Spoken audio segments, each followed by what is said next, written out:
Please note the views and opinions expressed by the hosts on this show are not necessarily the views held by the station. You're listening to Critical Mass Radio. Now, it's our turn.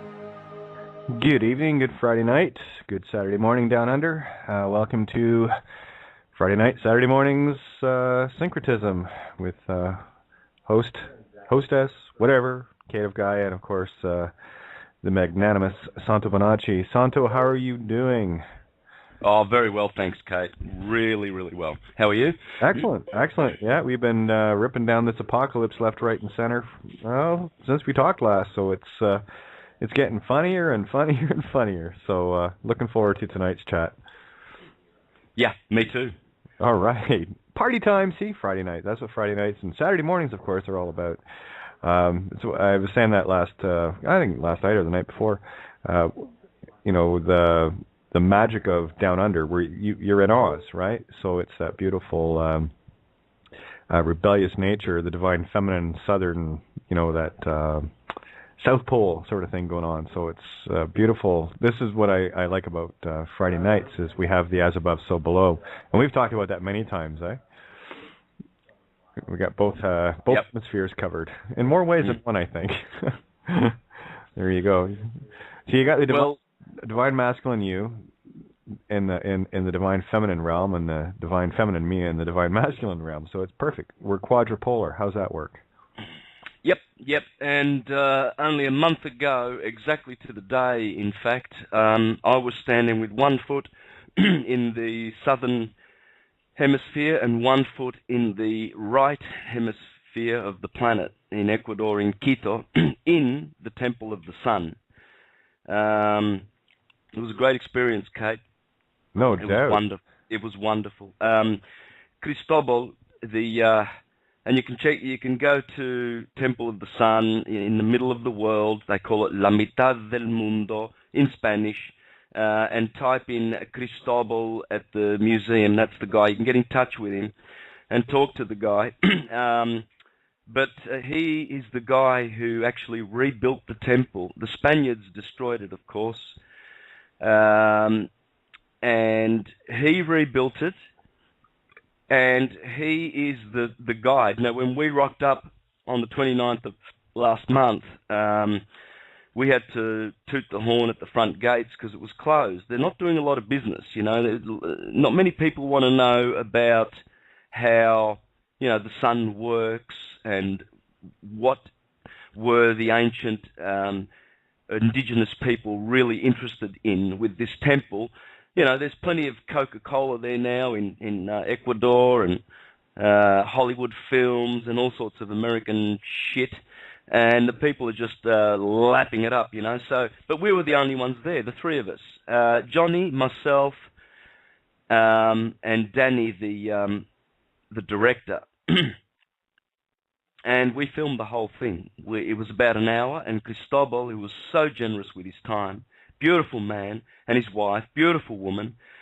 And we filmed, and once it's edited, we will have some of the most beautiful, exquisite, explained information about the 4 tropical cardinal points. March 21st equinox, June 21st, which we just went through 9 days ago, the solstice, autumn equinox, September 23rd, and then the summer solstice of December 21st. And that's it. And that's all that Cristobal spoke about. And that's all I speak about, And so I went to Ecuador not expecting, I knew I would go to these ancient sites. Johnny prepared me, and I did not expect to go there and hear something astoundingly new. There was Cristobal, who has the tradition of thousands of years of his people, the Quituscara. There are 3, there's 2 indigenous groups there, really, the Suarez and the Quichua. But the Quituscara, they were in Quito, the capital of Ecuador, and I encourage anyone to go there because it really will have a great effect on your life. It's a very balancing. Standing on the equator really, really brings you into unity. You actually weigh a couple of kilos less. I experienced it. Cristobal coached me as he walked me on the equator, and he said, feel the balance. Feel the loss of balance, but decrease of weight. So the levity. Rather than gravity, you feel levity on the equator. It's a beautiful feeling. It really does transform you in a certain way. It really does. It has a great effect. Anyway, he kindly explained for about an hour, and we've got it on film, how the sun, when it reaches March the 21st, everything begins. And they call that Paukar Raini. Now, Paukar is very similar to Pascua, which is what we call Easter, which is that particular crossing of the sun. The first crossing is the most celebrated, the Easter. So and they call it Paukar, which I see as Pascua, the Jewish Pesach. It's always pa, wherever you go, except for English, which call it Easter, but they also recognize Passover. Pesach, the Passover, because the sun passes over. So here's Cristobal telling me, and isn't it funny that he should be having the name of the very man, Christopher Columbus, Cristobal Colon, his true name, Cristobal Colon, in Spanish, that's what they call him. And this particular beautiful Indian man is bearing the name of the conquistador who destroyed their culture in the first place. And here he is, ironically, explaining to me this beautiful wisdom. So these are the 4 points of the Indians. June the 21st is called Inti Raimi. So Paukar Raimi, Inti Raimi. Then they have a very strangely named autumnal equinox. It's called Kuya Raimi. And the last one is Kapach Raimi.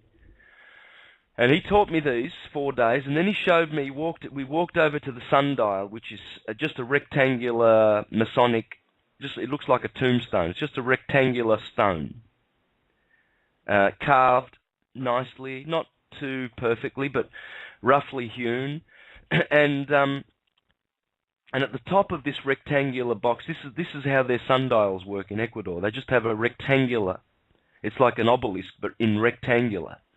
And I'm talking about, but it does the same job as an obelisk, nonetheless. And what they do is they put a rod through the top of this stone so that it is horizontal, not vertical. It's horizontally projecting from the top of this rectangular stone. So you've got just 2 things. That's it. You've got a stick poking out of the top, protruding from the top of this rectangular stone, and the stone is lined up sort of, obviously it's lined up east-west. And that's it. And then we spent a half an hour there filming what he next spoke about, how the sun, as it comes over the top of that on March the 21st, when it gets to the very, very top, it casts no shadow. Okay, that's pretty freaky. Yeah, because it's right above the stone, you see. But generally, what happens is, at midday, that stick casts a shadow, of course, vertically, directly. Pure, perpendicular to the horizon, to the horizontal earth, right? So they know, that's their clock. They know 12 o'clock is opposite to our 12 o'clock. Put it that way, right? That's why we also have 12 o'clock, because the sun is, at the equinox of March the 21st, the sun is directly above the head. But and then in 1 hour's time, that dial will have moved 15 degrees. Then in 2 hours, it will have moved 30 degrees. So there's one zodiacal sign. And there you have it. The science, syncretism, the science of light, everywhere on this planet. And you'll bump into it everywhere. But the Quito experience was unique because what happens when you go there, you do experience some certain kind of magic. At once you are brought to probably one of the most holy places on the planet. And I actually purchased some jewelry. I spent about $400 and I bought jewelry for everybody, you know, my son, my niece, everybody, my whole family. They make jade jewelry. So what you'll have, I'm wearing a leather necklace with a Chicana jade stone carved by Cristobal. So he makes all the jewelry. He also makes, you know, aromas and incense, and I bought a couple of aromas. I've actually got Floripondo.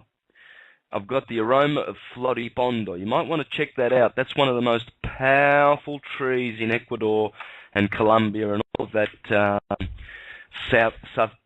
that area there of South America. And they make a drug out of it. It's very, very potent drug. It's one of the most potent drugs on the planet.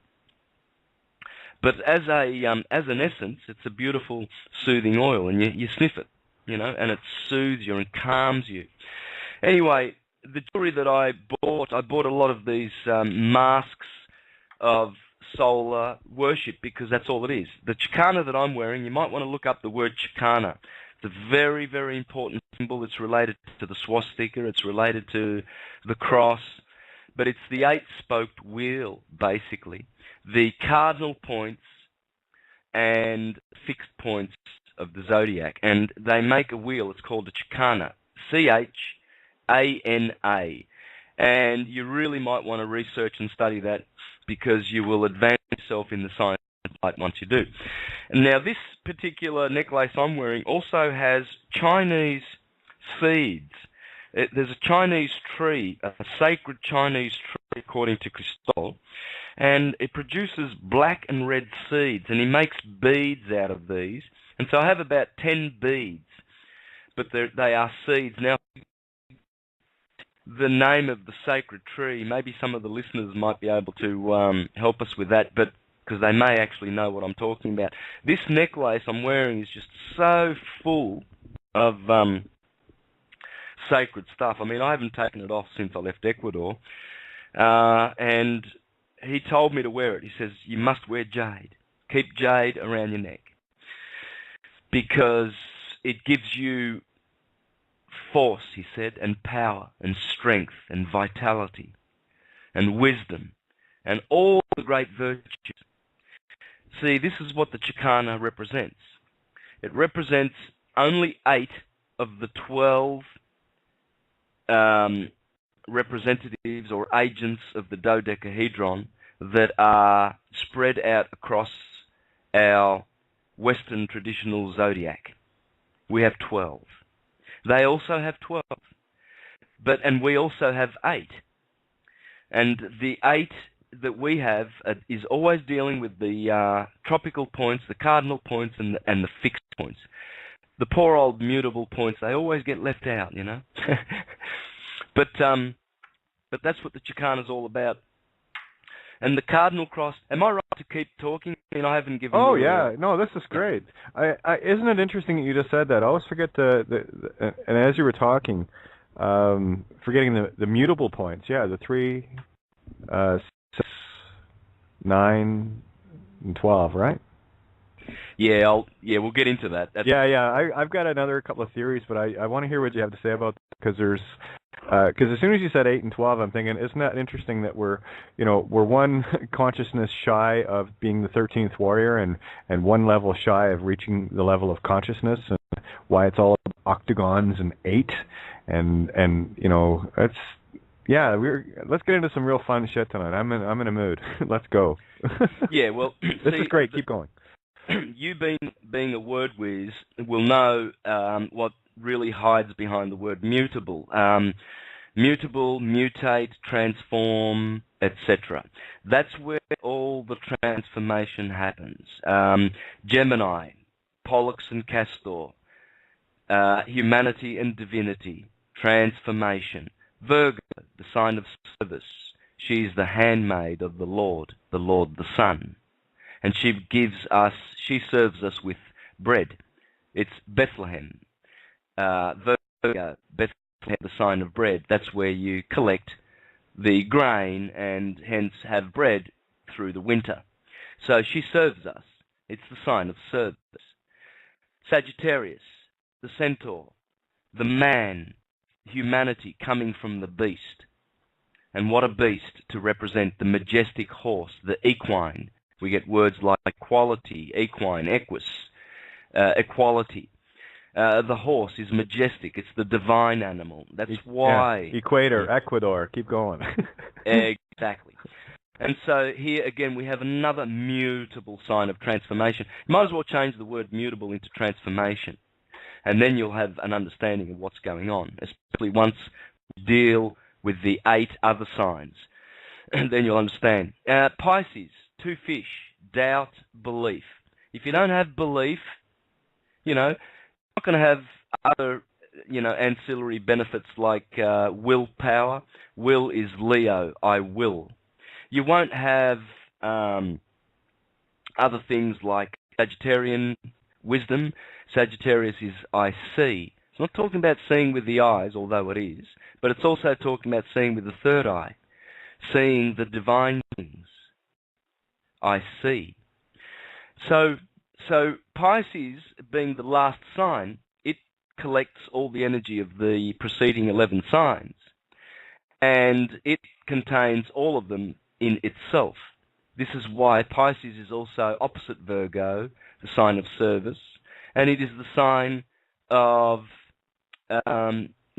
giving to humanity and reaching out above to the higher things. One fish is believing, the other one is doubting. One fish is low down. The one fish is seeking to go downward into the water, into psychic oblivion and maya and delusion. The other one is seeking to go to the air and to drink the waters of Aquarius, because that fish is right at the foot of Aquarius and wanting to participate of the air sign of Aquarius, or the air element. And so these signs are all about transformation. But the cardinal signs, starting with Aries, Aries is the first. I am. Fire. Cardinal fire. This is dealing with our spiritual nature. Fire is spirit. There are 4 bodies that make up the human body. Fire, spirit, emotion, physical, and mental or intellectual. So Aries, on the first cardinal point, the first angle, is dealing with the spirit body of Adam Kadmon. Adam Kadmon is who we are. We are the Adamic race. Adam is the zodiac. The Aries is on the ascendant, usually. They always put it on the ascendant. Aries, the ascendant is the letter A for the word Adam. Opposite the ascendant is the descendant, where Libra is. That's the letter D for Adam. And then Capricorn, Cancer, the solstice axis, that's the meridian. That's Adam, the meridian. So you have ADM. And Adam Kadmon is the 12-fold being that is the microcosm of this macrocosmic God. Let's call it that. So when you come to Cancer, the second, and that's where we are right now, that's water. Water is emotion. That's the emotional body. Libra, the next cardinal sign opposite Aries. The intellect, the intellectual body of mankind. Adam Kadmon. It has to do with reason and rational things, logic. Then Capricorn is earth. This is physical. This is the physical body. Capricorn rules the knees and the skeletal system. And so we have 12 systems of the body. Capricorn rules the skeletal. That's where you start everything. The Philosopher's Stone begins with Capricorn, excuse me, because everything begins with the physical the earthy, the cardinal sign of Capricorn. Saturn is lead. Lead is the most dense of the elements, or one of the most dense elements. And so you begin with Capricorn. And so the body begins with Capricorn because the body, the 12 systems of the body, the skeletal system is the base. Everything is built and wound like textiles around the body. This is why in the myths it talks about the flesh being wound on the spindle. That's the yarn being wound. This is the flesh and the blood and the nervous system, the tree of life that is wound and put on this spindle, which is the bones, Capricorn. And that's why the sheep and the goats, Aries, is the cerebrospinal system. In fact, the ram, Aries, is the cerebrum. We call it the cerebrum. Neutral. It's the cerebra, the ra, the ram. And so the sheep and the goats, one rules the coarsest part of the body, the bones, the densest, because the body's made of solid, liquid, gas, and radiance, vitality. So Capricorn gets to rule the densest. Aries gets to rule the highest. The ram is at the highest part of the body, the head, the cerebrum, ruling the highest vibrating part of the body, the nervous system, cerebrospinal system. So this is why the Lord Jesus is always separating the sheep from the goats. He's separating the spiritual people from the physical. Not that Capricorns are not spiritual. They are sometimes the most spiritual. But it's talking about science, and it's just literary truth which aids us in our in our alchemical process of turning our lead into gold. And so you always start with the lead in Capricorn. And so the body's made of 12 systems. Aries rules the cerebrospinal. Taurus rules the lymphatic system. Gemini rules the respiratory system, the lungs, the twin lungs. Cancer rules the digestive system. Leo, the circulatory system. Virgo, the excretory system.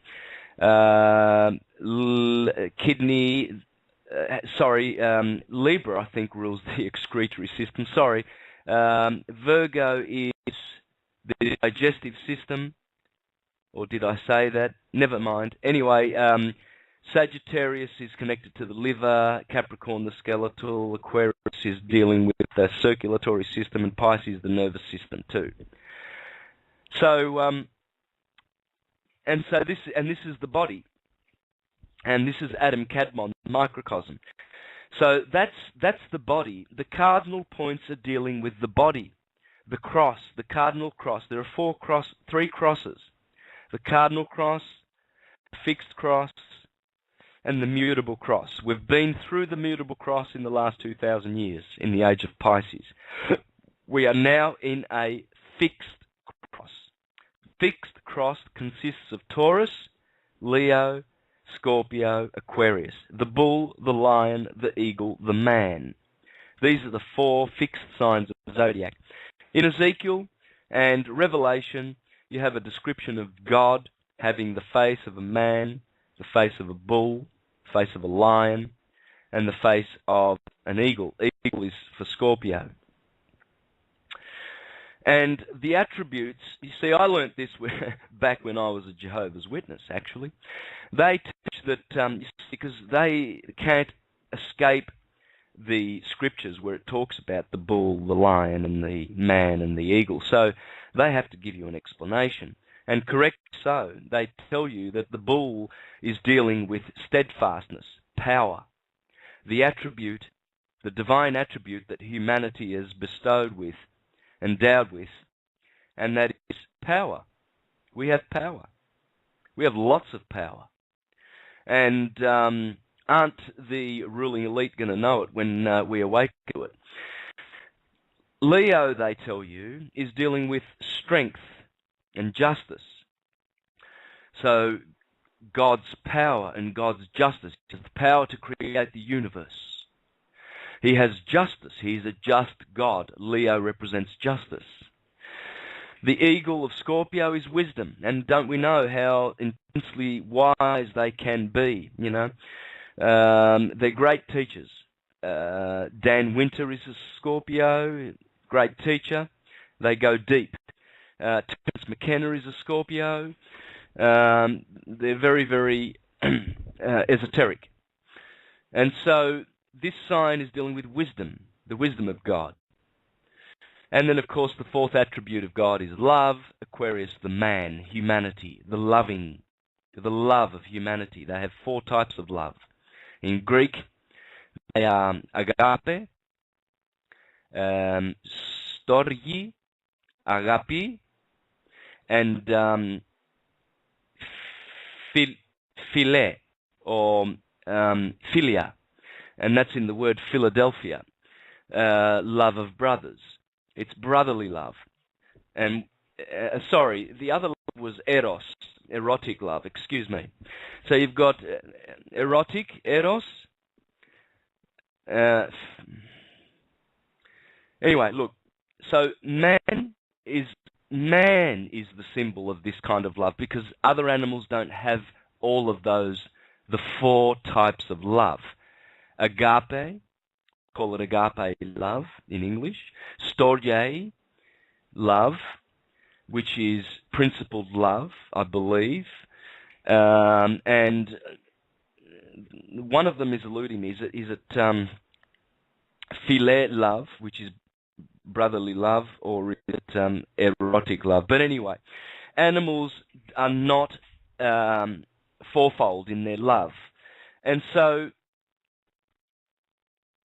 these are the four attributes given to the body, the divinity that is given, the divine fixed cross, which is superimposed on the cardinal cross, which are the four elements that make up humanity, which are separate to the other elementaries and, not the elementaries, the elementals, like the sylphs and the salamanders and the gnomes, etc., who only have one element and participate in only one element. We participate in spirit, emotion, intellect, and physicality. And so we are special, but the fixed cross, those fixed qualities, the attributes of the divinity, power, justice, wisdom, and love, are superimposed on this body. And then, of course, the mutable cross is the process by which we metamorphosize, or in human speak, because metamorphosis is for animals and apotheosis is for humanity. This is where the next four signs, the mutable cross, is dealing with transformation of those four elements, those four essential elements that we've been given. Physical elements, because they are considered physical, even though air is spirit, fire is spiritual. It's still part of the physical fourfold nature of humanity. And the fourfold attributes that we have, which complete us, which really, those four are just representing the whole scheme of 12. Because man is a 12-fold organism. We are Aries, the I am. We are Taurus, the I have. We think, Gemini. We feel, Cancer. We will, Leo. We analyze, Virgo. We balance, Libra. We want, Scorpio. We see, Sagittarius. We use, Capricorn. We know, Aquarius. And we believe, Pisces. And we have all of these. We are the 12 tribes of Israel. And they are in our bodies. But the fixed signs basically represent the rest more so than the others. Power, justice, wisdom, and love. And so And so as we consider the four signs of the mutable signs, we see how Pollux loved his brother so much that he reached out to his brother Castor, who was cast down. And see, he was cast down. So Pollux, who is divine and immortal, son of Zeus, decides to save his brother because by sharing in his mortality. And so one day one rules, the next day another rules. And so they tasted each of the two natures. This is telling us about the human nature. I'm gonna jump in there for a second. Just want to get your take on this. Just Cain and Abel. Abel is the female and Cain is the male aspect. What we were touching on last night was the War of the Roses, or the Ro, or Ro-Se, which is spirit, breath, and himself, herself, itself. And when I look at Castor and Pollux, I go phonic, right? Ka, stir, which is spirit, Ka, Egyptian, and stir, the feminine creative essence, right? So I want to try to get another twist on this with what you've got, and of course Pollux, right? And what was a favorite expression in Ireland? Bollocks, right? So or UK, right?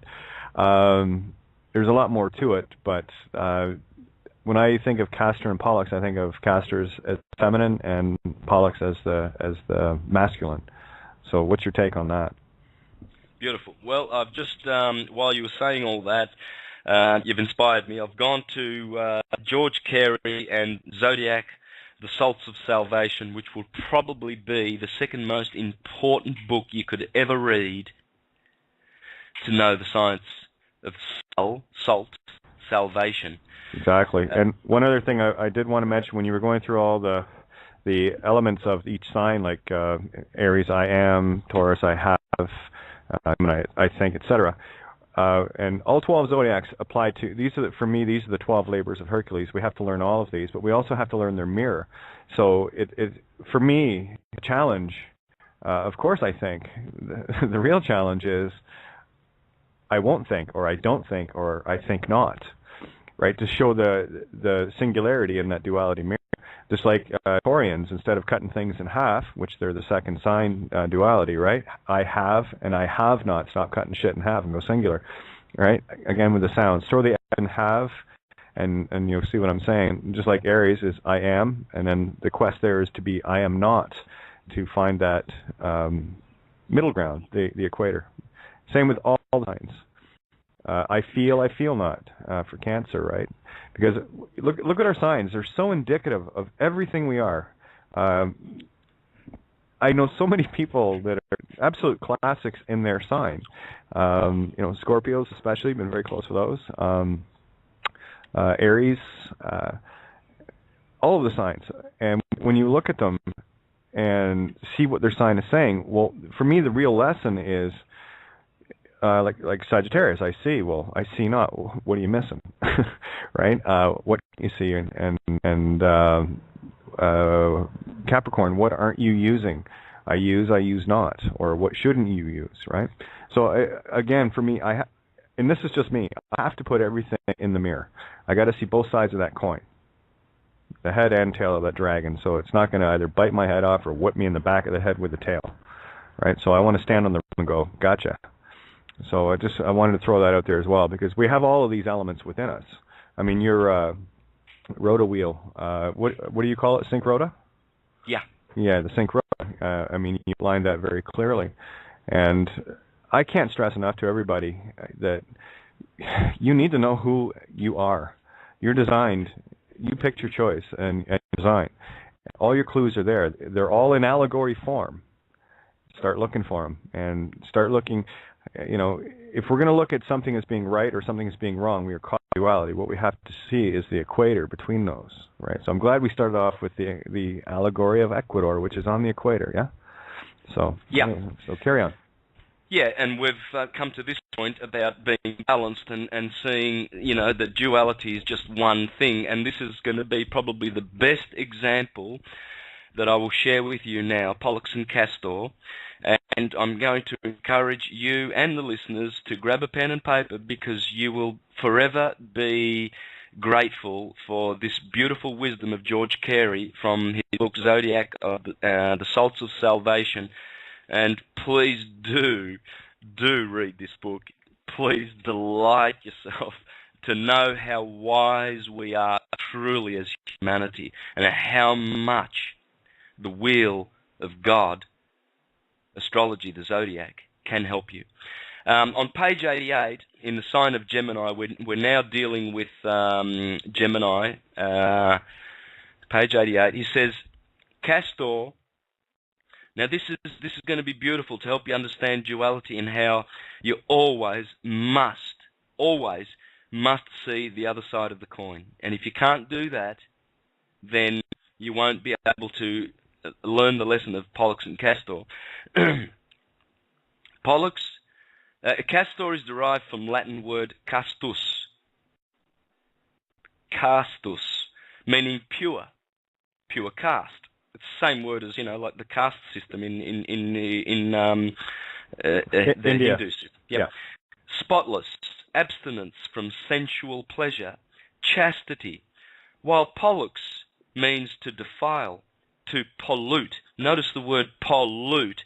Just take the X off Pollux and then just continue on with TE. Well, here's another one for you. You just you said defile, yeah? Yeah. Well, how about D, as in to undo, or of, in French, phi, sacred creation, and L, power of spirit, right? not of the sacred design of the power of spirit. Beautiful. Okay, there you go. Yep. So earlier on, I was speaking about Castor as being cast down, cast aside and thrown down, mortal Castor, cast down. Pollux is immortal. Well, let's flip the coin now. So we've seen the negative side of Pollux and the positive side of Castor. Now let's visit their opposite sides. On page 100, he goes on to say, he gives you the other side of these two brothers, different meaning. And he says, Pollux, let's have a look. Pollux, okay. So, Pol, literally meaning the word meaning to wash forth in Latin, and lux is light. So have a look at the word Pollux and separate them. You've got P-O-L to the left, and then L-U-X to the right. Now we all know the word lux, luxury. It's light. It's dealing with light. So Pollux contains the word to wash forth and to bring forth light. So, of course, Pollux is divine. He's shedding forth his lux, divine light, upon us. And then he goes on to say, sorry, I've confused. Oh, that's okay. No, that's okay. Well, I was going to say with Paul, P-O-L, I mean, look at pole or poll tax, or better yet, polarized light. See, this is the trickery of words, right? You've really got to, open up phonics. This is why I tell people all the time, open up to the phonics and be creative with it. Just because it says P-O-L doesn't mean to say that's it. It's a root. It came from somewhere, and of course, letter by letter, it means something incredibly powerful too. But so when you say Pollux, as far as pollute or poll tax, you have polarized light, which is stuck in a duality. Well, actually, that's perfectly correct. Perfectly, because I actually confused myself and everybody. Just correct what I said about that meaning to wash forth. I'll get back to that. Poll, P-O-L-L, he says, is the Middle English word for top of the head. So that's a pole. You see, that's why we have the North Pole on the Earth, because it's the top of the head. Yeah, that works. And of course, telephone poles, the upright, directing towards heaven, as it were. Yeah, so, but wash forth comes from the Latin verb polluere, P-O-L-L-U-E-R-E.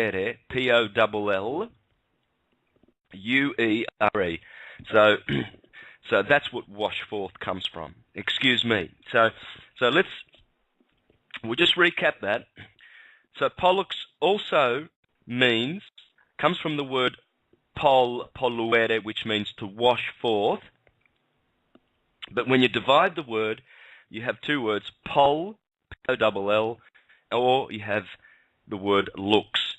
And pol is a pole, the top of the head in Middle English, and lux is light. So there he has now been saved from his earlier negative rendering, which is to pollute, you see.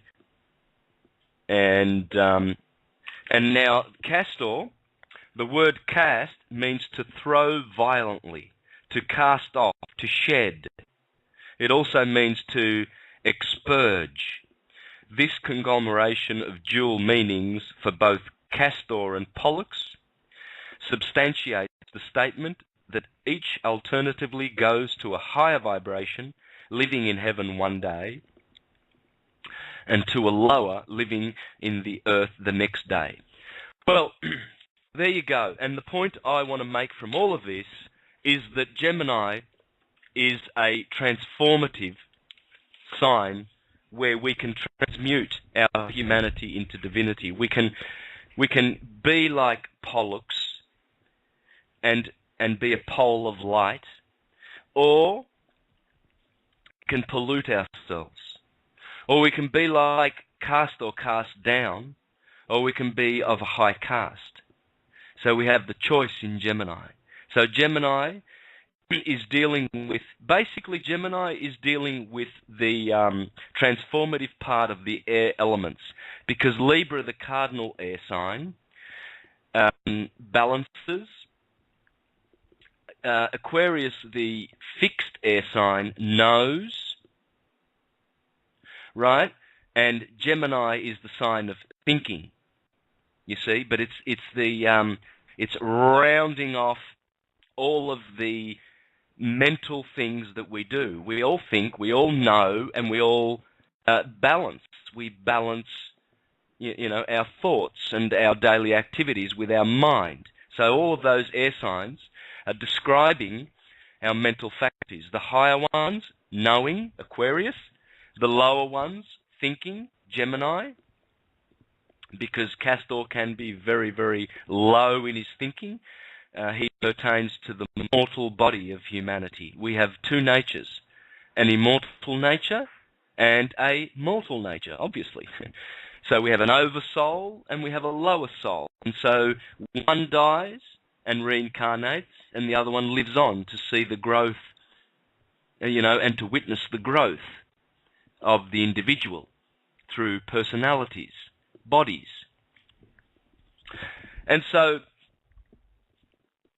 the next mutable sign, Virgo, Earth, she's associated with myrrh. She's holding the posy in her hands. She's holding the grain, the myrrh. She's the harvest. The sacrifice. It's service. She's the handmaid. She's always Mary, the Virgin Isis, Virgo, is always holding her hand out. You see, because she's the handmaiden. Often in Scripture it talks about the handmaiden of the Lord, because they knew in antiquity that Virgo is holding her hand out. And they knew that this was the service sign, the sign of work, harvest. Go out and collect the harvest. Harvest all the hard work you've done on the earth. It's an earth sign. And so you will reap if you serve. Then Sagittarius is about seeing. It's the sign of religion, the ninth sign. Spirituality, dreams, visions, transformation. And to see is to be able to see spiritual things, because Sagittarius is a spiritual sign. It's fire. It all interconnects. Whereas you see Virgo being of earth. Earth is the bottommost element. It's the most solid, and so hence it absorbs all the preceding elements. It has the nature of air, fire, and water. It is unique, you see. So only Virgo is complete. It's a transformation sign, it's mutable, and it is complete with all the elements. It has a little bit of fire. It must have. That's the nature of earth. And then you come to water, and of course Pisces is the last sign, and it's the sign of belief, because if we don't have enough belief to bring us into the next stage, we have to believe in this process. Believe is not blind belief that they teach in churches. See, Pisces is a sign of spirituality too. We know that. It's a sign of, it's more like a sort of a karmic sort of a spiritual sign. And so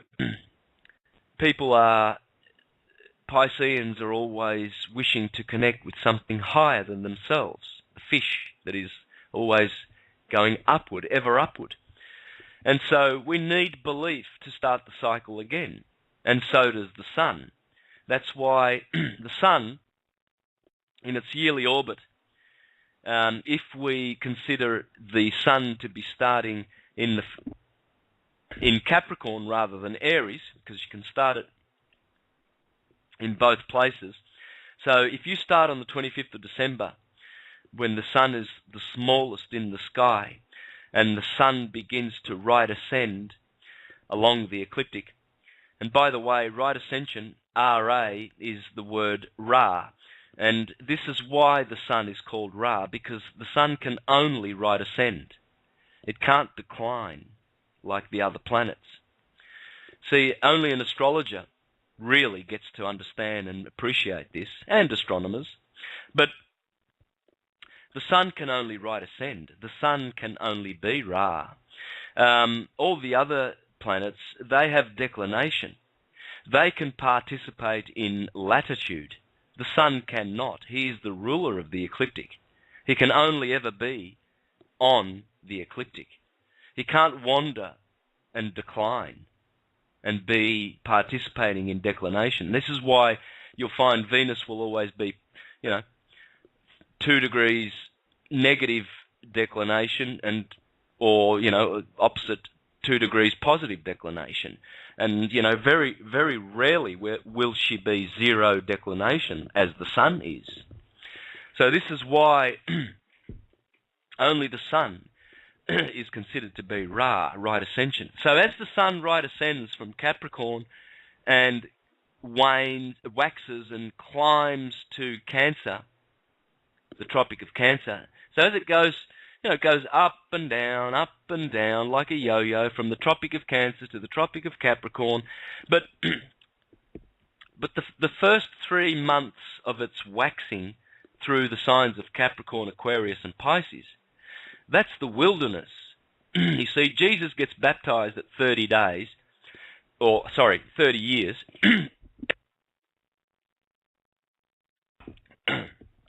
Which are 30 degrees or 30 days of the sun on the ecliptic. So the sun is born on the 25th of December, 30 degrees thereafter, 30 days after, it enters the sign of Aquarius. January, Janus, January or January the Baptist, because Aquarius is pouring down waters on the sun, baptizing the sun. But the scriptures tell you that immediately after being baptized, Jesus, the Son, Jesus, goes off into the wilderness for 40 days to be tempted by Saturn, because you see, Saturn rules Capricorn and Aquarius, and Saturn rules the winter. and it's hard to escape the winter. Even the sun struggles to lengthen its rays, and this is why we celebrate 40 days of Lent, because the sun is lengthening its rays and striving to reach the 21st of March, where it can judge. You see, because Aries, when it enters, the 21st of March, the sun enters Aries, the lamb. And in Greek, Aries is krios. Krios is the word to judge. Aries is the judge. Opposite him is the scales of Libra, to judge. The equinox is all about judging. In fact, the line of the equator is called the line of truth in ancient mysticism. And it's the spiritual axis, not the physical solstitial axis of emotions and physicality, Cancer and Capricorn. We're talking spirit, fire, and intellectual air of Libra. We are talking about spirituality here, you see. And so when the sun reaches this beautiful spiritual sign of Aries, and the Christians celebrate Easter, and the Jews celebrate Pesach, Passover, and the sun passes over and they eat the lamb and, you know, herbs, bitter herbs and unleavened bread. Or what Christians do, they eat hot cross buns, you see, because the sun has crossed over in Easter. And so what happens is the earth rejoices because the sun, krios, you see, in krios also we get the words critical, to criticize. What do you do when you offer critique? Well, you judge. So krios, the Lamb of God, is judging and dividing the light between 12 hours of night and 12 hours of day on the 21st of March, and henceforth the sun will be increasing its rays, its benefic rays, and the days will be longer and the nights will be shorter. Whereas in Pisces, in the time of the 40 days of Lent, see, Jesus is fasting in the wilderness, the sun is fasting. Well, you know, they give him a bit of fish on Friday because every Friday the Catholics have a bit of fish because they're in Pisces. So, of course, we only eat the sacred animal of Pisces during Lent. And so, finally, the sun exalts. In fact, that's why in astrology, Aries is the sign of the exaltation of the sun.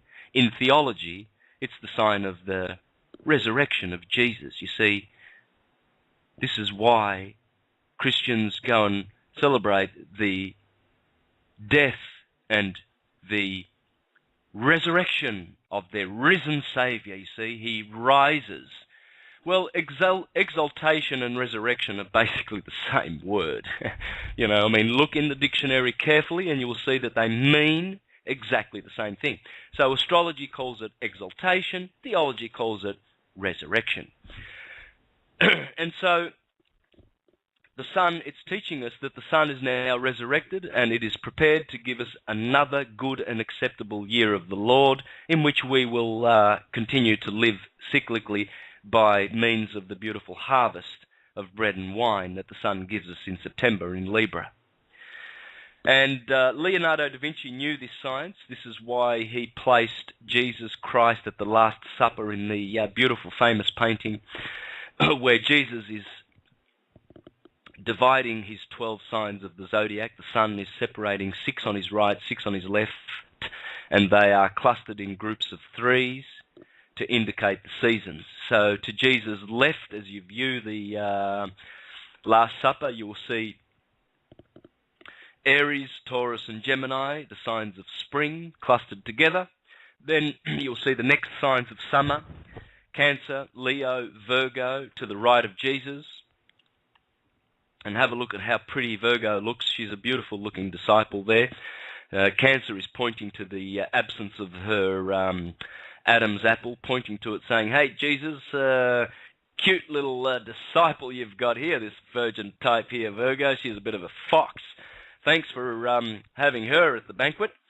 And then to the right of Jesus, to our right, as we view the Last Supper, you see Libra, beautiful green Venetian-looking disciple, another sexy girl to Jesus' left. She's spreading her arms out wide to indicate the scales of Libra.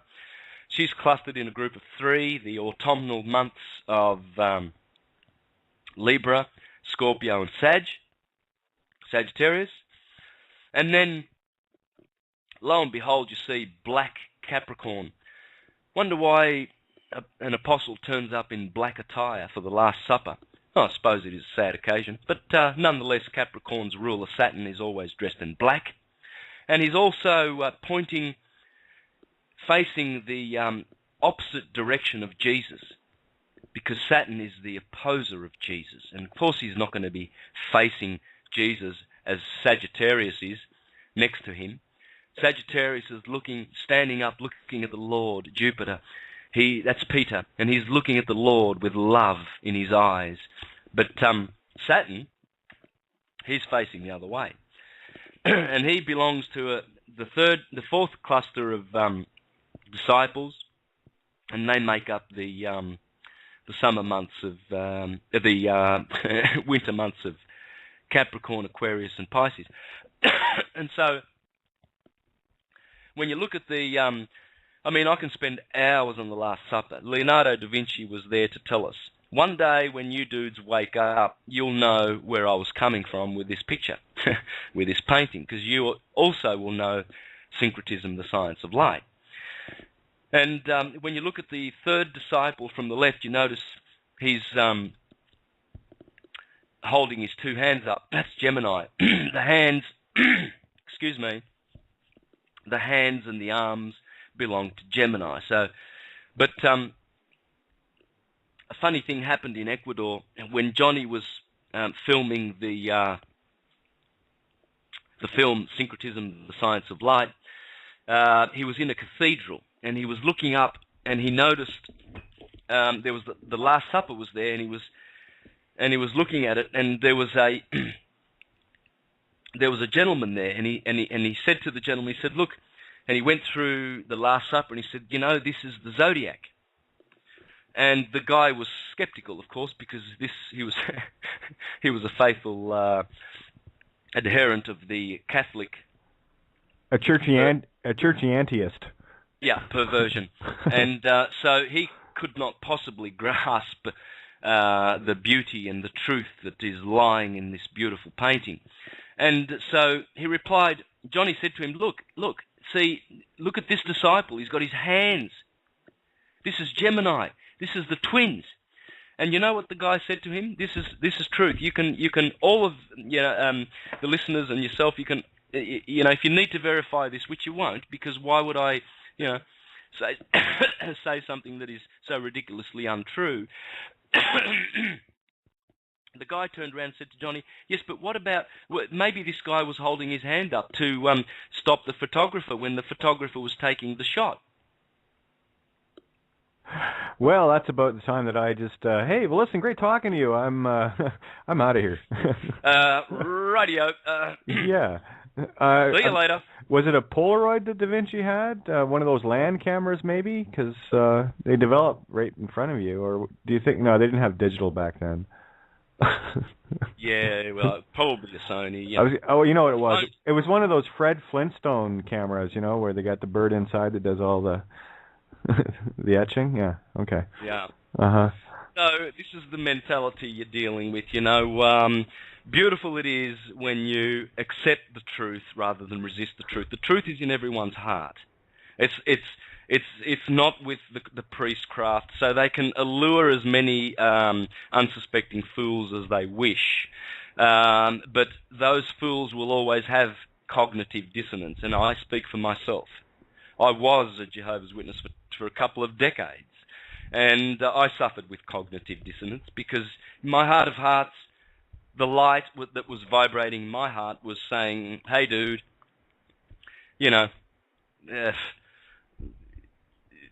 what this buffoon on the platform is saying and what this Rockefeller-funded corporation, the Watchtower and Tract Society Incorporated, pedophile morons are transmitting through the platform and through the Watch Out magazine, the Watchtower magazine, is buffoonery. And so what you hear being taught to you and what you know to be the truth will always clash. And so the sooner we discard the priestcraft, and that's what I'm here for. Santos Bonacci is here to serve humanity in this way, to ensure that one day, if there is such a thing as a priestcraft, it will be the likes of Hypatia, Pythagoras, Jesus, Buddha, and all of these beloved brothers of ours, brothers and sisters who have lived in the past and taught us that to be a knower of the divine light that we are is preferable to being an opinionated, thinking believer that will, at the drop of a hat, slaughter you and thrust a sickle into your throat for having dissimilar beliefs. So wouldn't it be better if we all just, made, we don't have to do anything positive.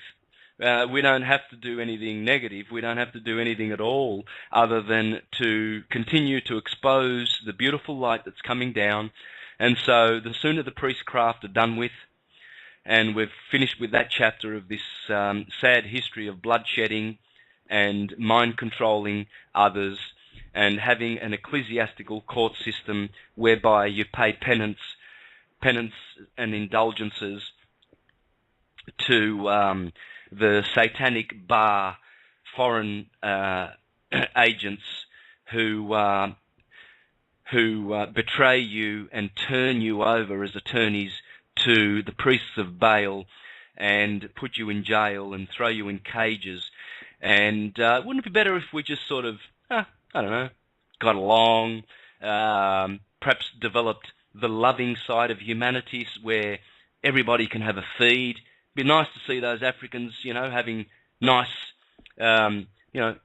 muscular bodies full of food in their tummies and full of abundance, because after all, the universe is pure abundance. So the sooner we get rid of these controlling buffoons who produce shortages and problems so that they can give you a solution. I was going to say it's about replacing the dark Pharaohs with the light Pharaohs.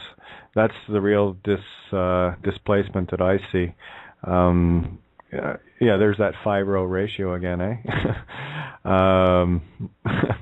That's how I see Egypt, right? Again, it's about this duality, right? We're dealing, and for me, it is strictly the war of the roses. It's the war between the divine feminine, divine masculine. Something that we brought up last night, I think you'll find quite interesting. And I have a couple of questions for you as well, and I do have a caller waiting too, so I just wanted to throw this in. But when you go back in history, as far as what we're told, there's no such thing as history in the now. Everything is now. Like there's no, you got to lose the concept of past, because even things that were written 1,000 years ago matter right now, because this is now, and you read them in the now. All timelines are converging. Yeah, they are. And this is how we converge them, by getting rid of this, this future prophecy and past history nonsense, and bring everything into the moment. And this is what I've really been nailing home for the last couple of weeks. Another great allegory of this concept is the War of the Roses. You had the House of York. Now, do a little research on York, and you'll find New York. There's very interesting stuff going on here. You had the House of York and the House of Lancaster. Of course, the red and the white. The red, and there's your barber pole, there's your stop sign, there's your Swiss flag, red cross. All the pharaohs, the dark pharaohs, went to Switzerland. And there's your octagon with a stop sign. And we covered a ton of stuff this week. And right between the houses of York and Lancaster is a mountain range called the Pennines. And of course, Pen, meaning head, or heaven, heaved up, right, head. And of course, 9 being consciousness, and with the ES at the end, that for me is the reversal or the mirror of the himself, herself, itself, right? So all of these things work together allegorically, and this is one of the joys that like listening to what you're talking about today. I really want to sit and have a chat with you one-on-one when you get a couple of hours, just to pull a few things together with you, and just I want to take what you've got and show it in an even more magnificent light of the allegories that are being shown here.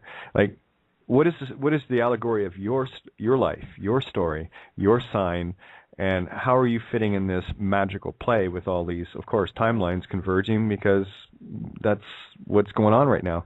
And when you were talking about the equator, it makes total sense that you would be a couple of kilos lighter, because you're at the fastest moving point of the Earth. Whereas if you were to go from the equator to the North or South Pole and become polarized, you would become more leaded, heavier. So the further away you get from balance, the heavier and more mass you get. There's your allegory of, if you've moved too far to the feminine or too far to the masculine, you're out of balance, and you're going to be very heavy and weighted allegorically, right? Now we talk about the central sun of Gaia, right? Agartha is what they call, I guess, the hollow earth, which for me is another allegorical metaphor of us. We have our sun within, our Merkaba, and as above, so below, and then we have our sun here for our solar system. And of course, our sun is within a galaxy where Alcyon is that central sun. And there's going to be another central sun beyond there, fractally out, fractally in, right? To infinite large as a concept, and infinitely small as a concept. So I just want to kind of toss that stuff in there too, to show a couple more layers of how beautiful this information is. And did you want to take a question or two? Yeah, for sure. Yeah, there's one here from Bindi. When metal was added to the 4 elements, did our reality start to warp into what it is today? What's your take on that? Sorry, shoot again. Okay, when the element metal was added to the 4 elements, did our reality start to warp into what it is today? No. Metal is in the Chinese system. They have 5 elements. They have metal and wood, which replaces our air element. Okay. But these work exceptionally well with the 4 elements, or the 5 elements that we have 5 elements too. We have ether, you see. So, but I'm about to syncretize the Chinese system with the Hermetic system anyway. So I'm going to be dealing with that. But metal, if you want to connect our element system with the Chinese one, it's quite easy. They put their wood. They start their wood at March the 21st. That's where they put their wood in spring. So, if for instance, for those of you who are familiar with the syncretism and the sine wave that I use, the sine wave of nature, they would put their wood element there at the 9 o'clock position on say a clock, or where the ascendant is, where I start with March the 21st, right? So then they put fire at the Cancer solstice, June the 21st, right? Of course, summer. So wood ushers in the spring, fire ushers in the summer, and then they put metal there at Libra for autumn, and then water for winter. And earth they put in the middle of this system.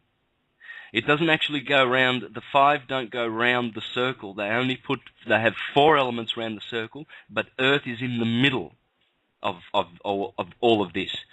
So so you see how the air of the ether or the ether and air element basically in the Chinese system are on the equinoxes. You see, where Aries and Libra are.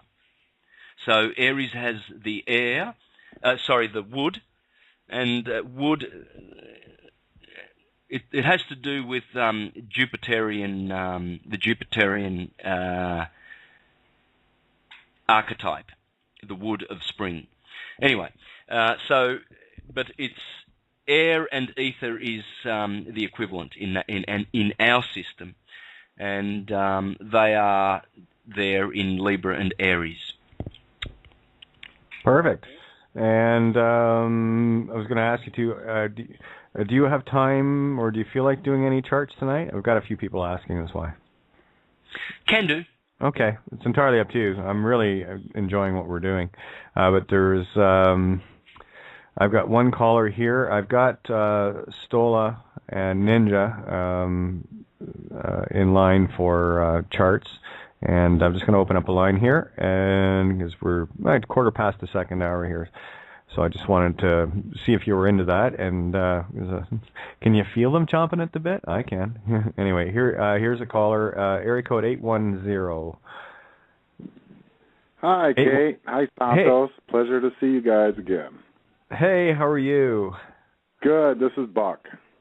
Buck, how are you? Good to have you on the show. I had a question for Santos, and maybe a chart if he could have the time, but the sun, to me, I want to talk about the sun. It just seems the last 3 years, it just seems so more intense and bright. Is there something going on we're not aware of? It just went quadrupolar in May, but carry on, Santo. I can explain the double cross on that one. No, sorry, I didn't hear that properly. Can you repeat that, Kate? Oh, it's about the difference in the sun over the last couple of years. It just seems more intense. More uncomfortable. It's more intense, and I know what you're saying because it's so much whiter and purer now. What I just said there about the sun, it went quadrupolar in May, just this May past, and what that means is there's no east-west. It is a double cross of north-south polarity. Oh. So it's split its polarity? Yes, and okay. What that indicates to me is what I've been talking about for the last little while with regards to the duality of each part of the duality. You have your divine feminine good, your divine feminine evil, your divine masculine good, your divine masculine evil. So there's your quadrupoles, right? Okay. So I look at the allegories of it. It's hard for me to put this into words a lot of times. This is why I'm glad I do as many shows as I do, because it's each show becomes more of an evolution into the next one. So that's a good. Yeah, thing. it's a beautiful. Unless what it you're is to multitask to keep track, I guess, and finish through with your thoughts. Exactly. And what we're dealing with right now, you're seeing the allegorical results of our spiritual intent. This is where I talk from and where I deal from. I don't play the physical at all. I mean, everything for me, and Santo, you've walked this path with me for a long time, everything for me had to be connected as above, so below. How was the physical, which is the created past, how is it being mimicked by the spiritual creative now, or the present? Have you caught any of the stuff I've been talking about, how to get into the present? Yes, yeah. Okay. Oh, you're talking to me? Oh, but everybody. Yeah. Yeah. I try to get your show every night. Every 3 days I download about 3 episodes, and I play through them over the 3 days, pretty much all day. Okay, good stuff. So you're up to speed on what we've been doing then? Yes. Yeah, it's pretty neat, eh? Oh, my God. Thank you for your perspective. It's enlightened me so much, and Santos also. It's just great being able to decode my reality in a sense. That's what it is. We're decoding it, and for me, it was critical to get people into the before now. That's how you merge the timelines, because as I've been saying, everything you look at, that's why I refer to the light outside of us as poison, because it's all in the past. You will never see things as they are, only as they were, because of there's the problem with time and the speed of light, right? It takes time, even the tip of your nose to your eye, it still takes time to get there, so it's past. So that's one of the main reasons why I'm calling. I'm asking other people for their perspective also. Do you think the sun is more intense? And I do get But is that something I'm creating for them to reply in that sense? Is this a personal thing? Is this because I'm opening, becoming more spiritual, that the sun feels more uncomfortable to me for some reason? Well, what I see it as in terms of it getting brighter, I don't. Well, it's intense. Like when the sun's out, it's just hard to be in it. And what that is for me is the direct net result of this gathering of the intentions getting lined up, the clocks that are starting to tick-tock together. And this is how we change the reality, right? You can have, this is the if but one shall awaken that I've been so focused on my whole walk. You know, you can come up with a truth, we'll put that in quotes, and it doesn't become a truth until it actually resonates with another part of our consciousness. If you think of everyone on this planet as a neuron, which we are, of the consciousness, like a brain, the brain of Gaia. Yeah. It's about getting all those neurons connected and starting to fire together. That's why this whole divide and conquer has been critical. We are the mind of Gaia, and collectively, and what we've the been divide and conquer. Fractalized. Yeah, you got it. Yeah. Yep. That's it, right? Like that. Yep. So yeah, it's a lot more intense, and it's. For me, it's a direct reflection of the light that is shining from within us, being reflected back. We're the ones creating this. Yeah. You know, the dark pharaohs got it backwards. That's why they were worshiping the creation instead of being the creation. And right. that's why it's we're turning it around finally. Yeah. And you're witnessing. If Santos has time, I'd like to give him my birth date if he would like to do a chart. Okay. In that end, I'm kind of new to it, and I'd like to have, I guess, myself explained to me a little more. Okay. If you can hold on, I got two people that were in line last week that are here right now. Yeah, we'll get to you. No problem. I just wanted to make sure that was okay with Santo, because I've got Stola, which we ran out of time last week, and he was next in line, and Ninja, and then yourself.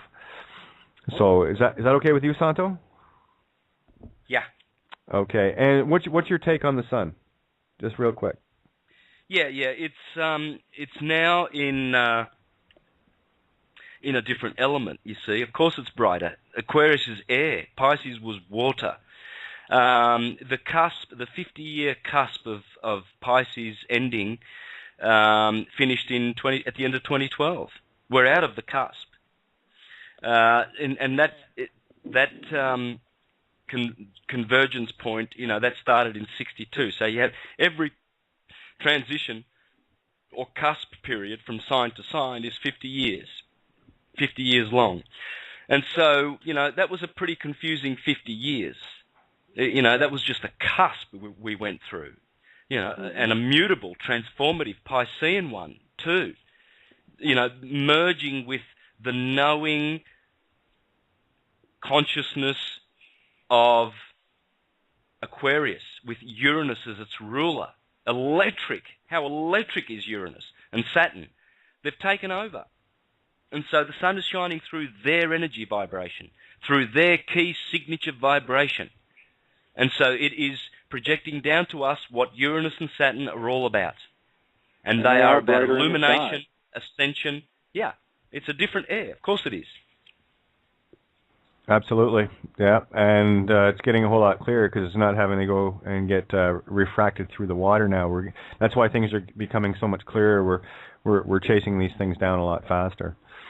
And it's happening exponentially. I'm sure all those that are tuned in have been watching it in real time, their own time finally. So, and you know how to get home. Just close your eyes, go deep, shut up, turn the thoughts off, and try to spot your dragonfly. But I've got Stola here. Santo, he's in the call if you want. We'll start with him, and then Ninja.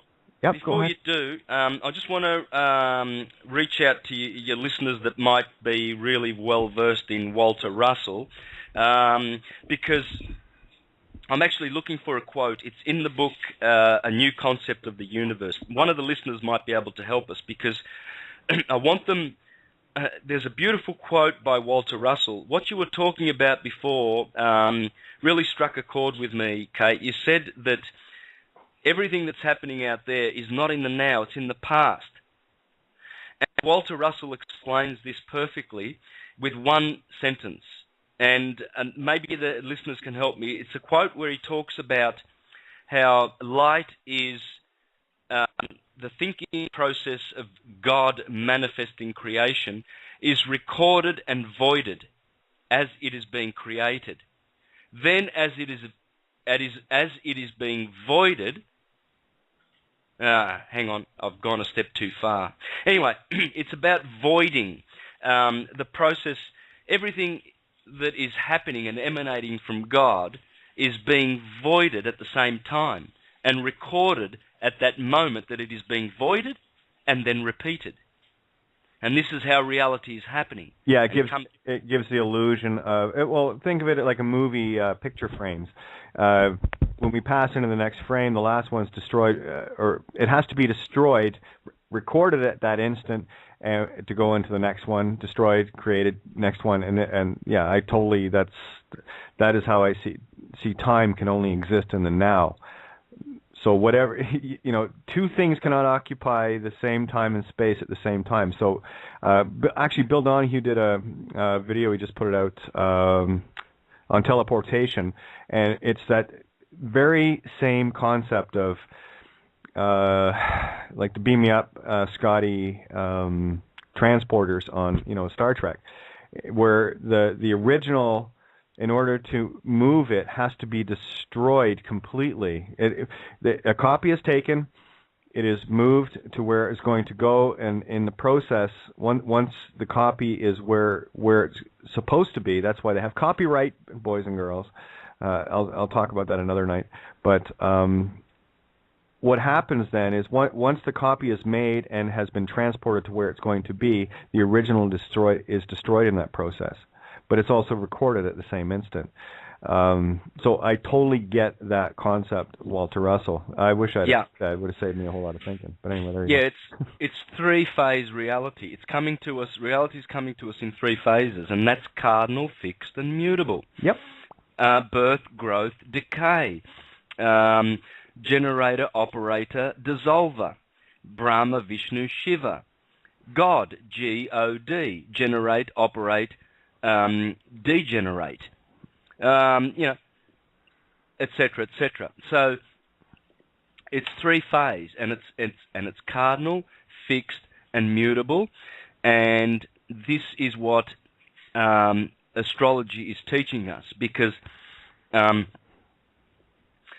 Father and the Son and the Holy Spirit. The Father is, when you look at the triplicity of fire.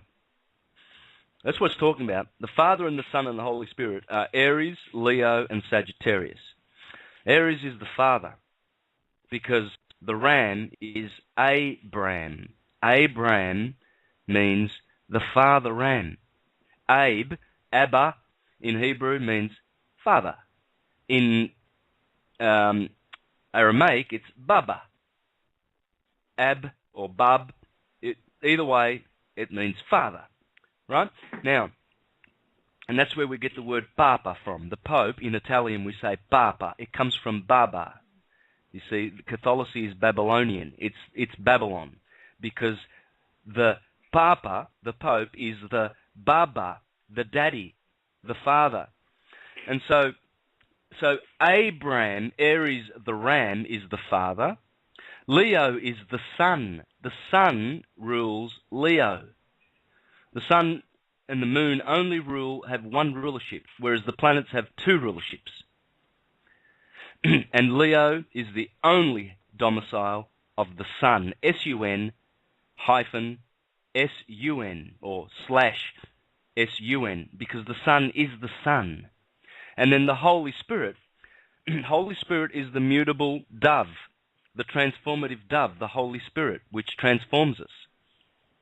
And that is the mutable signs, or in particular Sagittarius, the beast becoming the man, or the transformation, the duality of it, Holy Spirit is two words. So there's a two-ness. It's where all the work gets done in the mutable signs. And so, and this is the three-phase electricity that Walter Russell is talking about.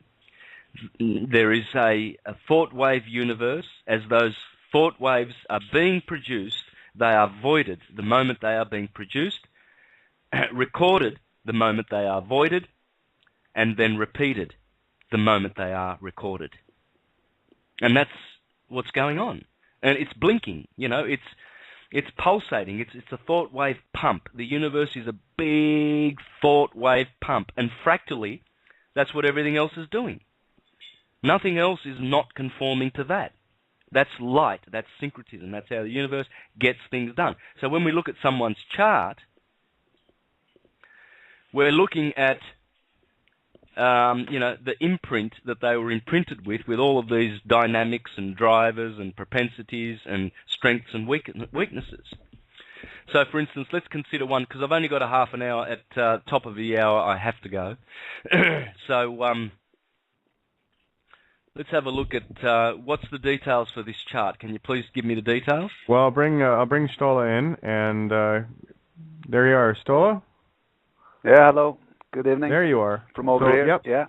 Yeah. If you can give Santo your details, and let's get rolling and see how much we can get done here. Yeah. It's Sunday, 25th of July, 1965. Okay, 25th of July, 65. Time? Yeah, and time is 1:05 p.m. Universal time, 11:05. 1:05 p.m. and place. Yeah. Oslo, Norway.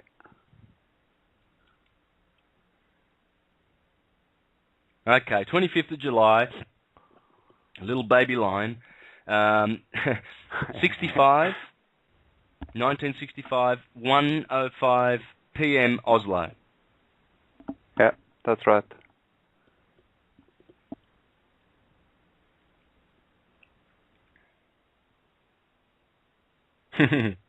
Yeah. Uh-oh. Here we go. No, I'm just getting good. an imprint for it. I'm just, taking it in and just looking at some of these placements. Yeah, no, that's why I say uh-oh, because I know what you're doing. Absorbing. Alrighty. Let's have a go. This chart is very, very interesting to say the least. What's really interesting me is the three conjunctions that I see. Jupiter and the Moon in Gemini, 9th house.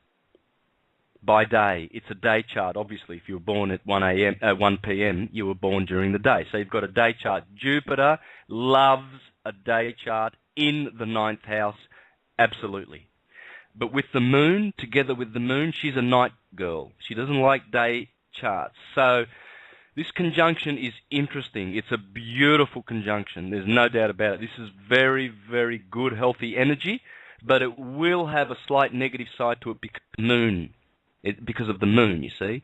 This is the tricky thing about astrology. The Moon does not like the day charts.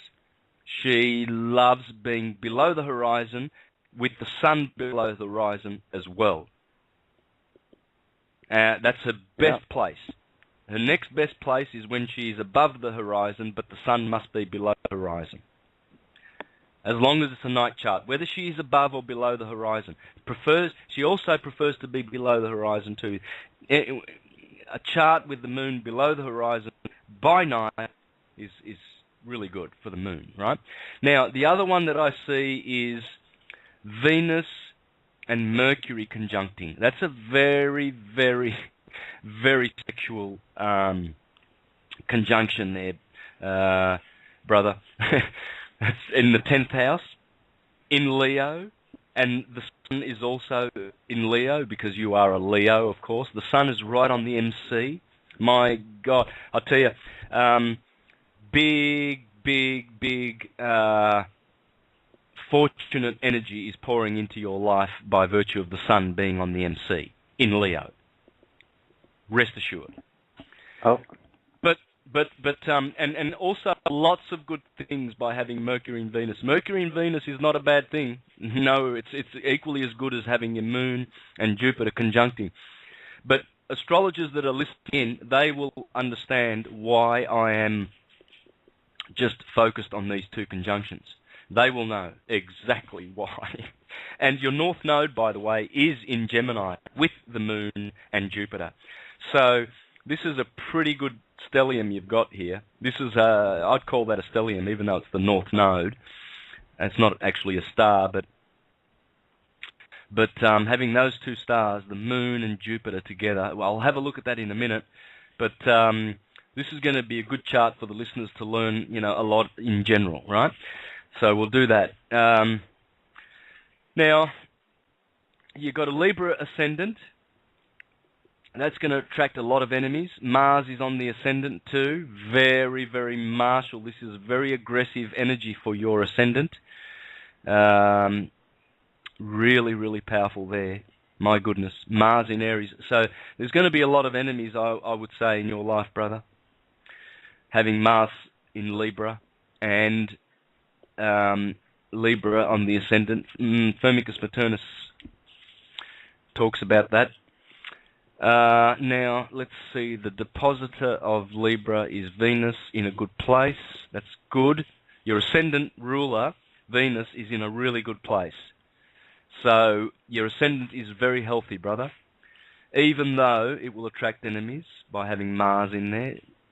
And also, Mars, if Aries is the ascendant, if Libra is the ascendant, of course, Aries must be the descendant. And descending is not really a good thing.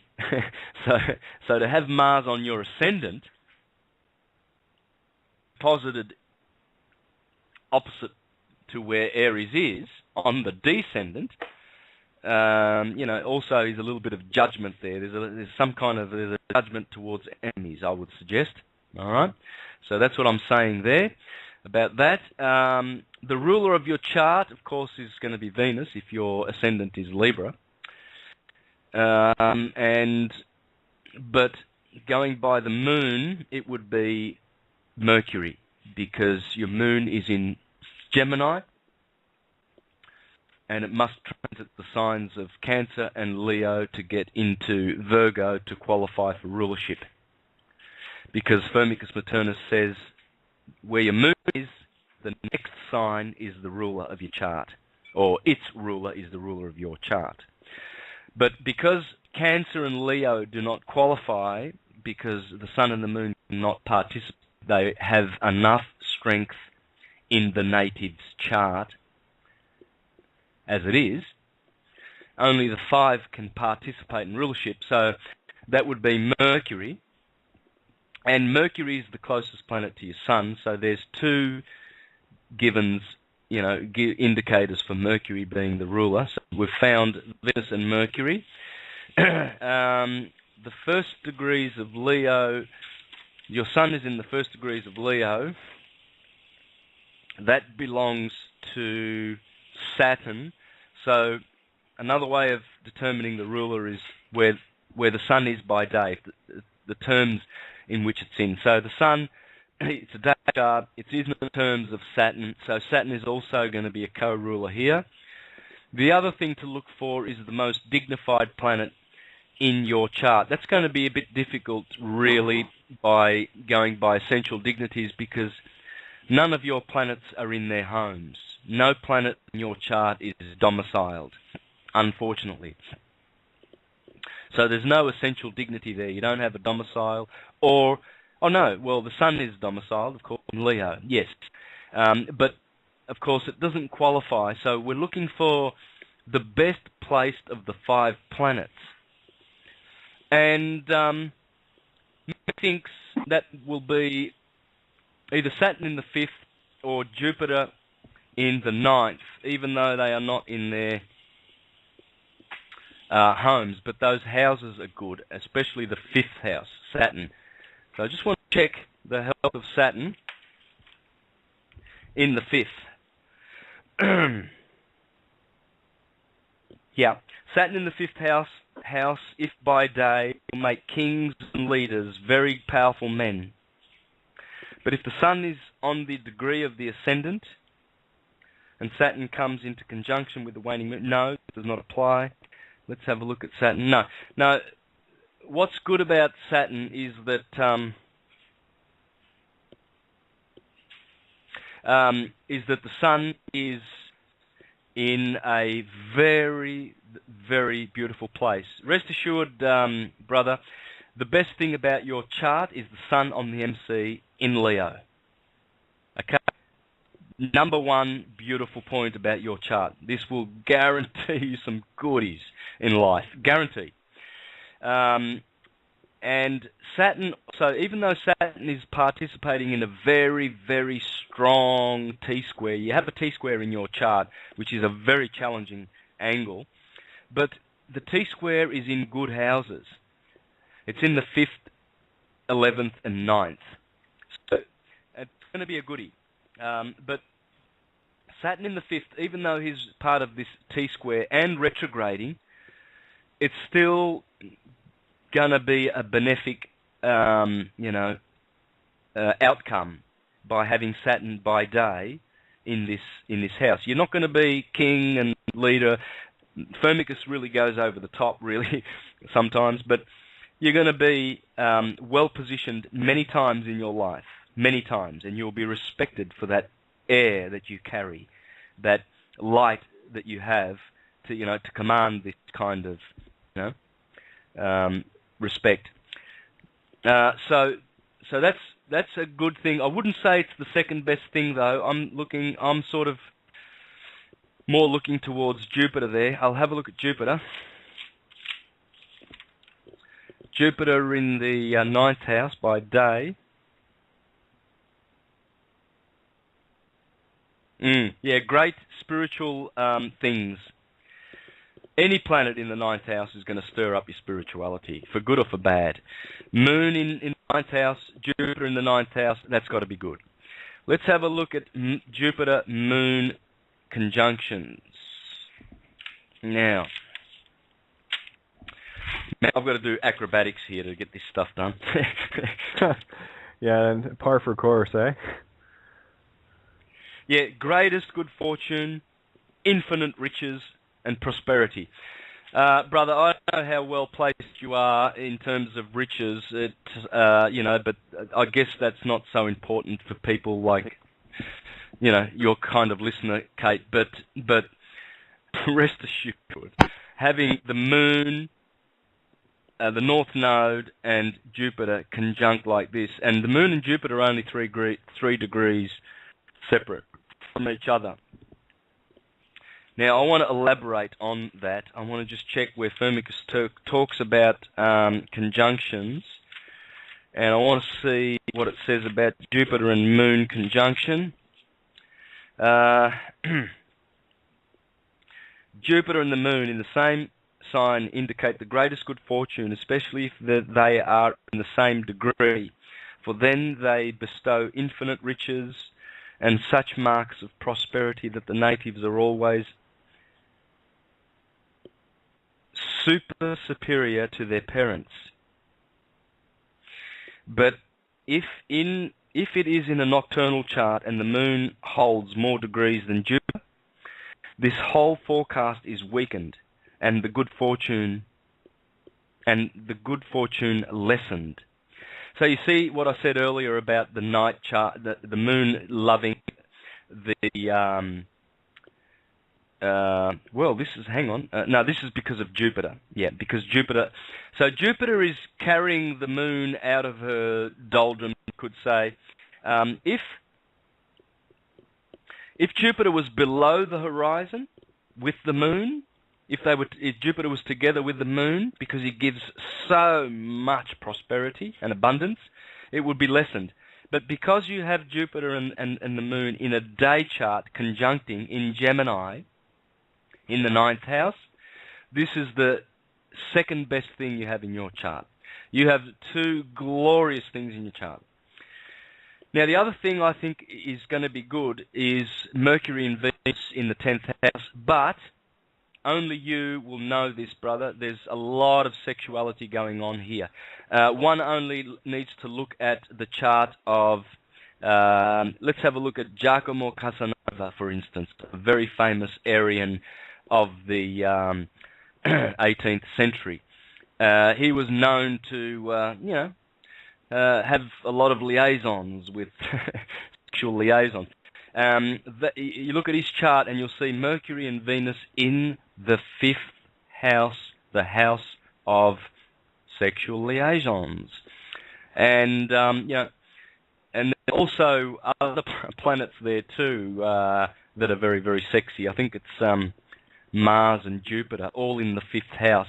But in particular, he has this same conjunction as yourself, Mercury and Venus.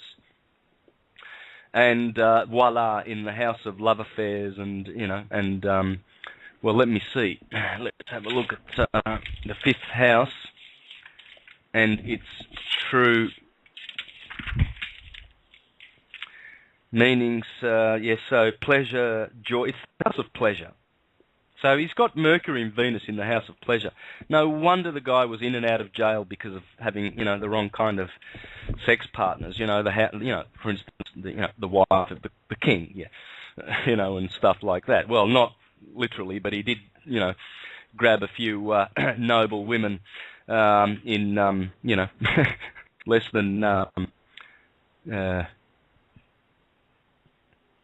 compromising situations, put it that way. I don't know how to be nice here. I'm trying to find some nice words. But what I'm saying is, and only you know, brother, we don't need to discuss that. That's giving you a nice, beautiful sexual energy. So, but the other thing is Venus and Mercury conjunct are not aspecting with other planets. So that's very interesting. Perhaps you're not getting a flow of that sexual energy. Who knows? I don't know. But in the 10th house, this has to do with career, dignity, honor, distinction, glory, fame, power. And so that's an interesting one. I might have a look at Mercury by day in the 10th house. And so what are we doing this for? Okay, we're looking for the 5th indicator for ruler of your chart. We've found Venus, found Saturn and Mercury twice. We're looking for the most dignified. Oh, definitely Jupiter. Jupiter is dignified. There you go. So that completes your rulership. You've got to. Mercury is definitely the ruler. Mercury is the ruler of your chart. Undeniably, he gets two goes, and then Venus, Jupiter, and Saturn are there too. But Mercury in the 10th house, that's the last thing I'll do, unless you have any questions there, brother. No, I'm just sitting here taking some notes. Ah, good. So, yeah.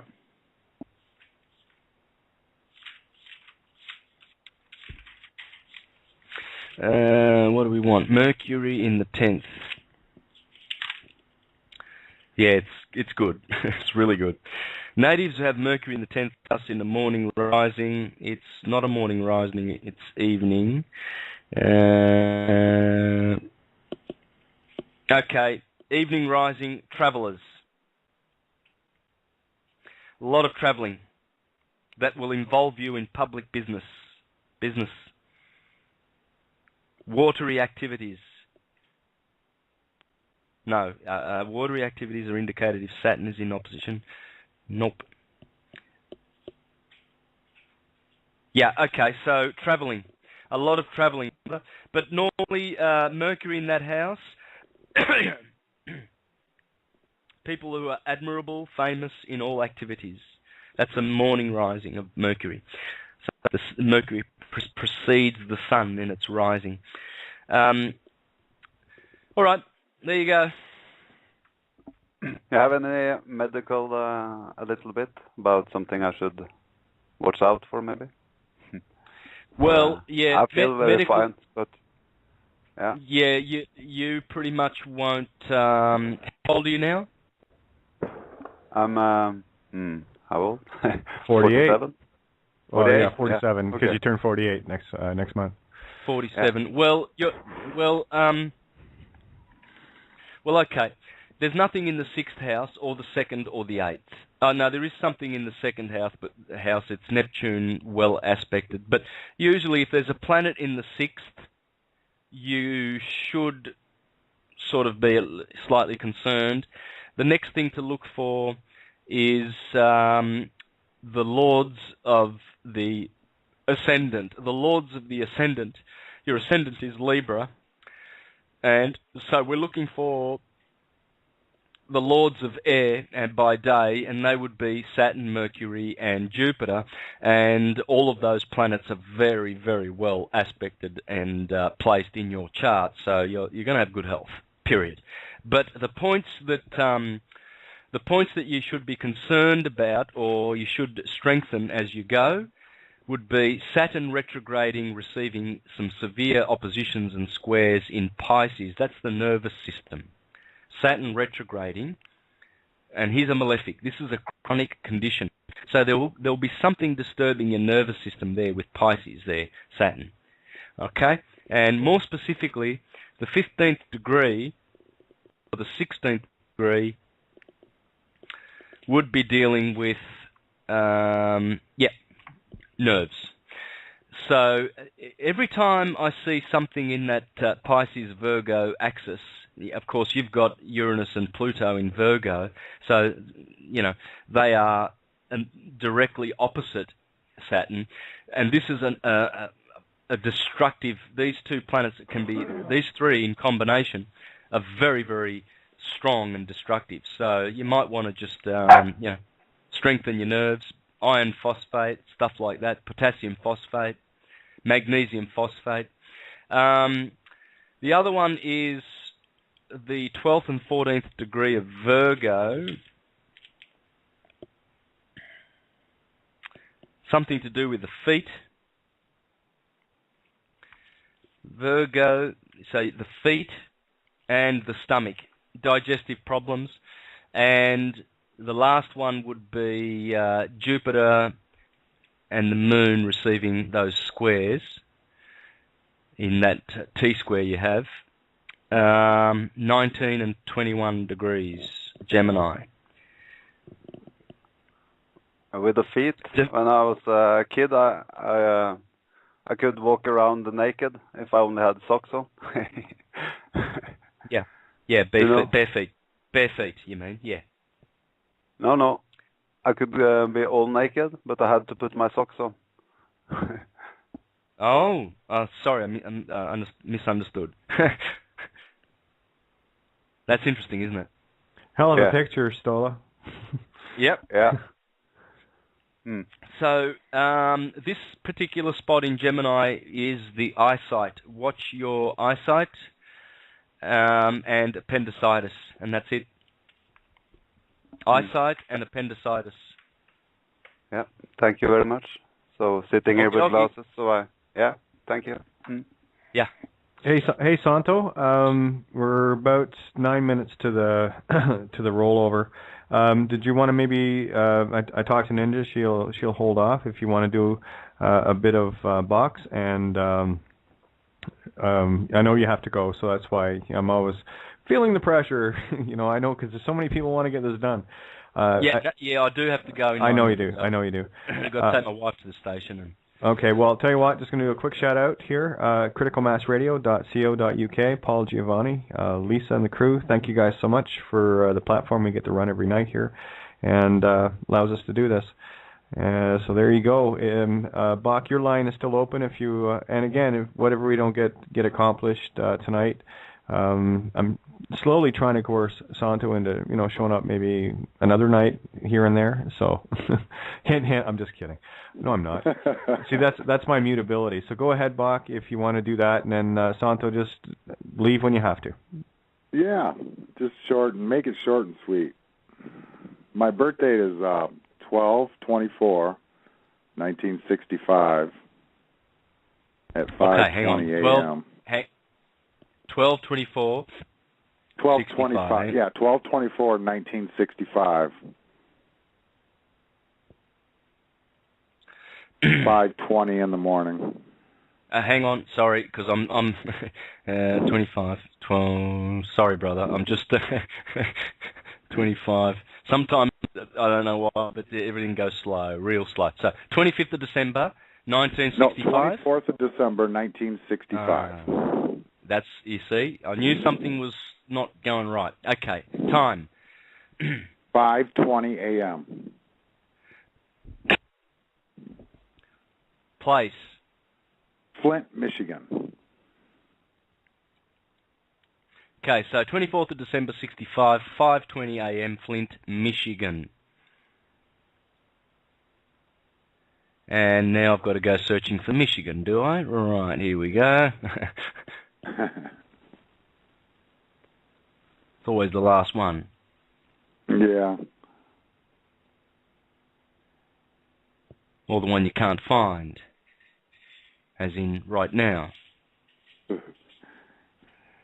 Always. You know the routine.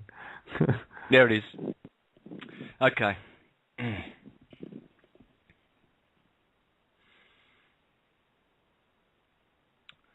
Okay.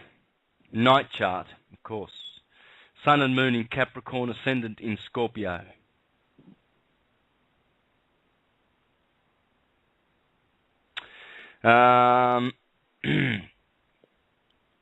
Mercury in the first house is a goodie. Although he's in Sagittarius, a house that he doesn't like, and participating in a T-square. Now, so because we haven't got much time, the Ascendant being Scorpio will give you, the ruler of your chart will be, of course, Mars. So that's a really martial sign, that one. Oh boy. So Mars is prominent. Yeah. Mercury is also a taker there for ruler, closest to the Sun. I'm trying to find the most dignified. It's hard because you also don't have any essential. You don't have domiciles or exaltations. You don't even have triplicities.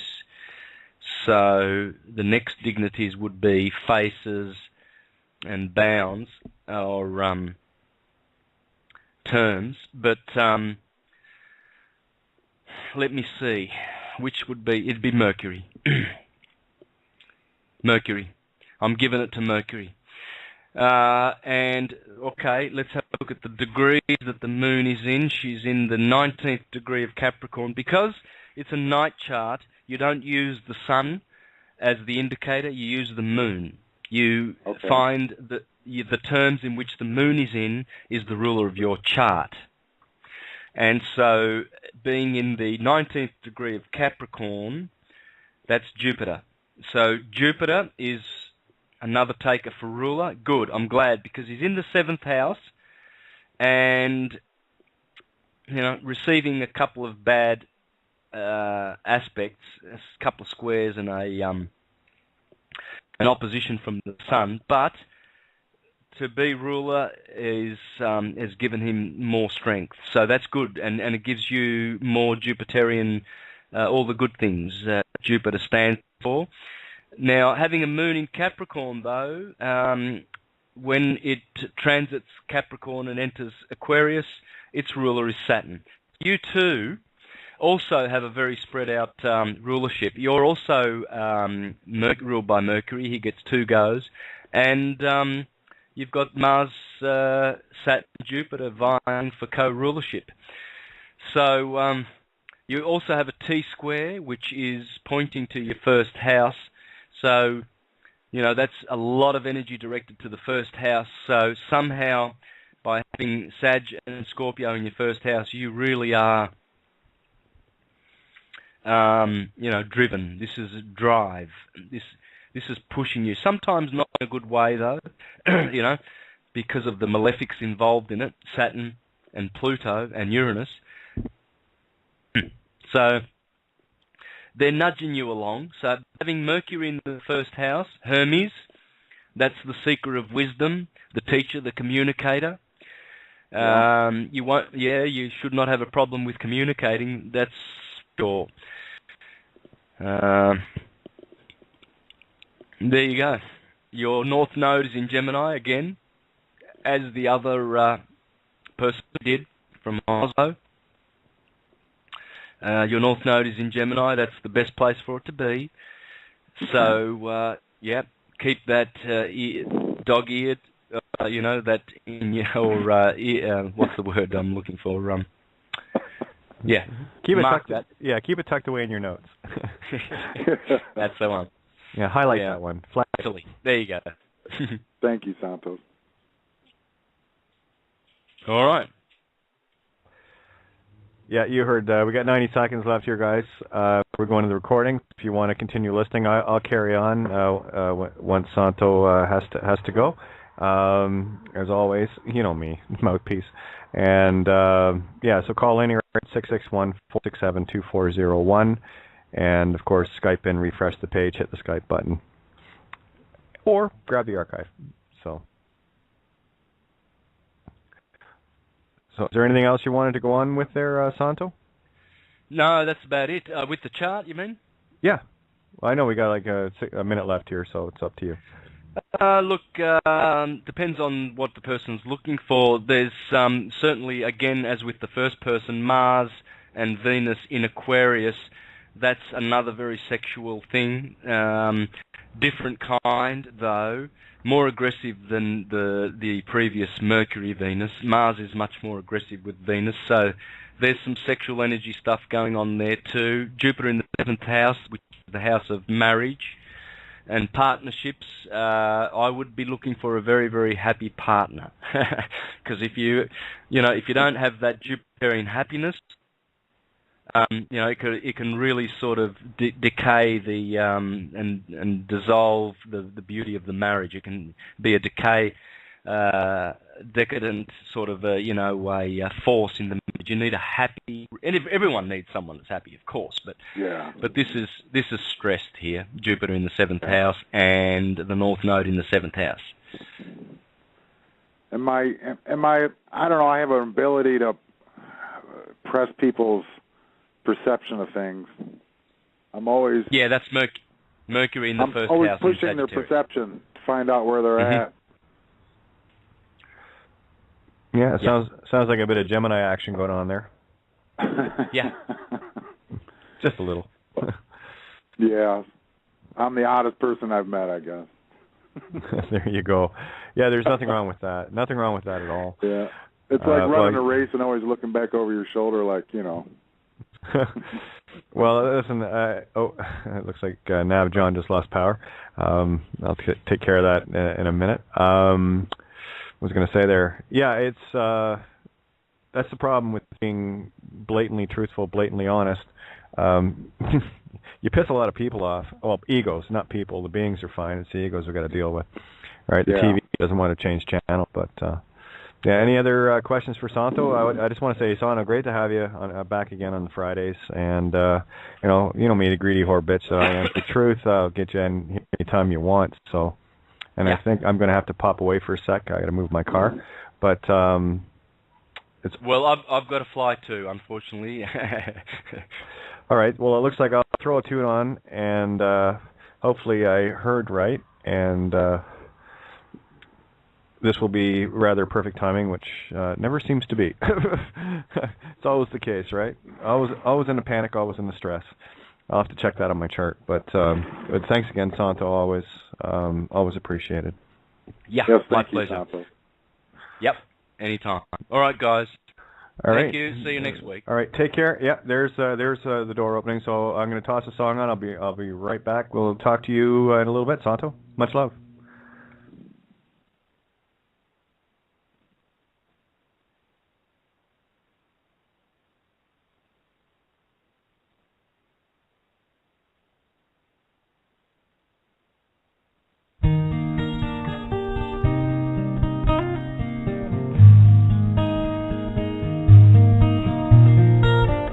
I've never seen before my eyes this dream. I've never known what makes this child to see. Like like tears from a mountain, pouring gently to the sea of curiosity. Will you dare to touch my soul? Is love so frail that we can't hope to be more than we are, more than our hearts can see?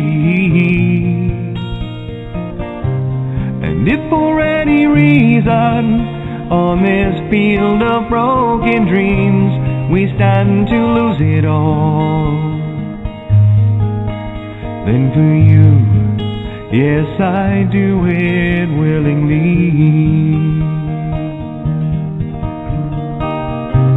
If this is our moment, captured in time, always to sustain, for lost in your eyes I find are the only means to remain. Searching relentlessly, just like a cloud, she chases the rain. We'll stand here firm, 'cause we are an island protected by love on this field of broken dreams.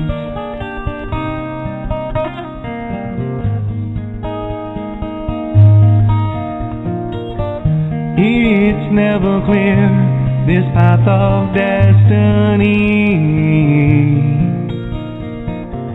That's why we're here, to find our need to be.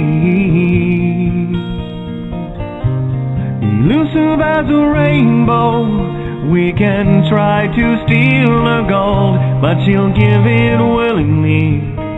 Will you dare to ask her though?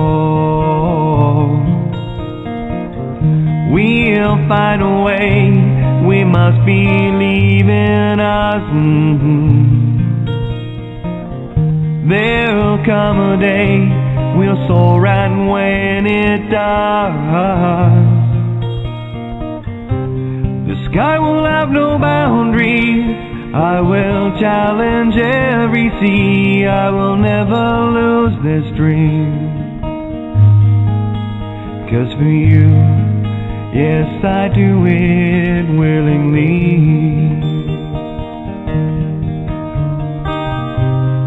This is our moment, captured in time, always to sustain. For lost in your eyes I find are the only means to remain. Searching relentlessly, just like a cloud, she chases the rain. We'll stand here firm, 'cause we are an island protected by love on this field of broken dreams. On this field of broken dreams. And we're back. Sort of a false alarm there. I thought he was getting back, but he was just leaving, so I'm going to have to pop off in a few minutes here. So I've got Nav, John in with me. He had a power failure and was on the board, so couldn't get back in, obviously, after the hour. So to the rescue. So I'm going to open up Bindy's line here, and I'm going to be leaning on you guys a little bit to carry things once I do have to go and move my vehicular unit. So anyone else wants to get in, please just hit 1 on your keypad, and I'll know that you want to join in. And there you go. So how are you doing, Bindy? And hello, Nav. Hi there. I'm okay. Excellent. All right, who's making all the bloody noise? I don't know. Someone's messing with their headset. It's all good. It's all good. Well, yeah, until I start bitching about it. I know. I've heard it before. But yeah, very interesting things going on. Oh, sure. someone has their speakers on now. Not me. Might be me. I'll check. Check. Yeah. Okay. Might be you, John, because you're in the call with me. I don't think so. I have my headset on. Bizarre. Okay, what the hell was that then? Because I know all three of you guys have your headsets on. So do I. And they're the only lines that are open. That was weird. So anyway, I'll let you guys know that once I have to. It only takes me a minute to pull the car out and pull it back in. But in the meantime, I'll rather than put the song, I'd rather keep the energies going and kind of do a wrap up on what we've been going over this week and continue on from there. What do you guys think? Sure. Right on. Let's do it. And Stola, nice chart there, bud. Yeah, it took my ego off, the little Leo ego. Well, you see, there's the thing, right? Because with every sign, your greatest power is also your greatest weakness, and that is the hard one to balance out. But you know, because so many times, and you know, I've talked to Santo countless times, and especially with like doing charts and things like that. And one of the things, and oops, sir, I'll be right back. Remind me about charts, and I'll just be a sec. So take the floor, guys. Go ahead, Bindi. I know you'll take it. Okay. Go. Yeah. All right. So, do you want to give us a bit of insight about what you heard Santos saying about your chart? Because I just heard planets flying about. Could you decode it a little? Or do you want to, at least? About the Mercury was in the 10th house? Sure, just kind of more concrete. Santos gave us a load of planets, and for people that are not that versed in astrology, what was he actually telling you? Oh, but Mercury is the closest planet to the Sun, and it's the messenger. It's the Hermes. Yeah. And I know I always look for something to wake people up, so that's the only thing I've been doing last years. And I think I've become pretty good at it, or maybe it's people just being bad at waking up. I don't know. Yeah. So it's a good analogy. Mercury before the Sun. So there's you. You're the cowbell in the morning, but just before the sun comes up. Or the bird chorus. Nice. Yeah, and with the enemies, they are there, of course, and but I love them, and that's okay. So, yeah. Or else I thought I would listen back on it. So. Yeah, it's a lot to take in one go, isn't it? Yeah, it is. Yeah. I sat here with the chart in front of me so I could follow him. And with the eyesight, that was what I was wondering about, because it's always been, I had one almost blind eye, and that was the right one. Right. So I've been training, I was training that in school with a plaster on one eye. Yeah. Like a lazy eye muscles on one side. Yeah. Yeah. Have you been rubbing wee into your eyes? No. But I had some. Yeah, but I'm doing the looping, and I had some. What's it called? Pus in one in the left eye corner, and that's gone in 3 days. It's nothing more there, and it's been like that for years now. Brilliant. So I think I will have 20/20 vision soon again. Yeah. Feels that way. I was driving, and it's I don't need glasses then, except at night.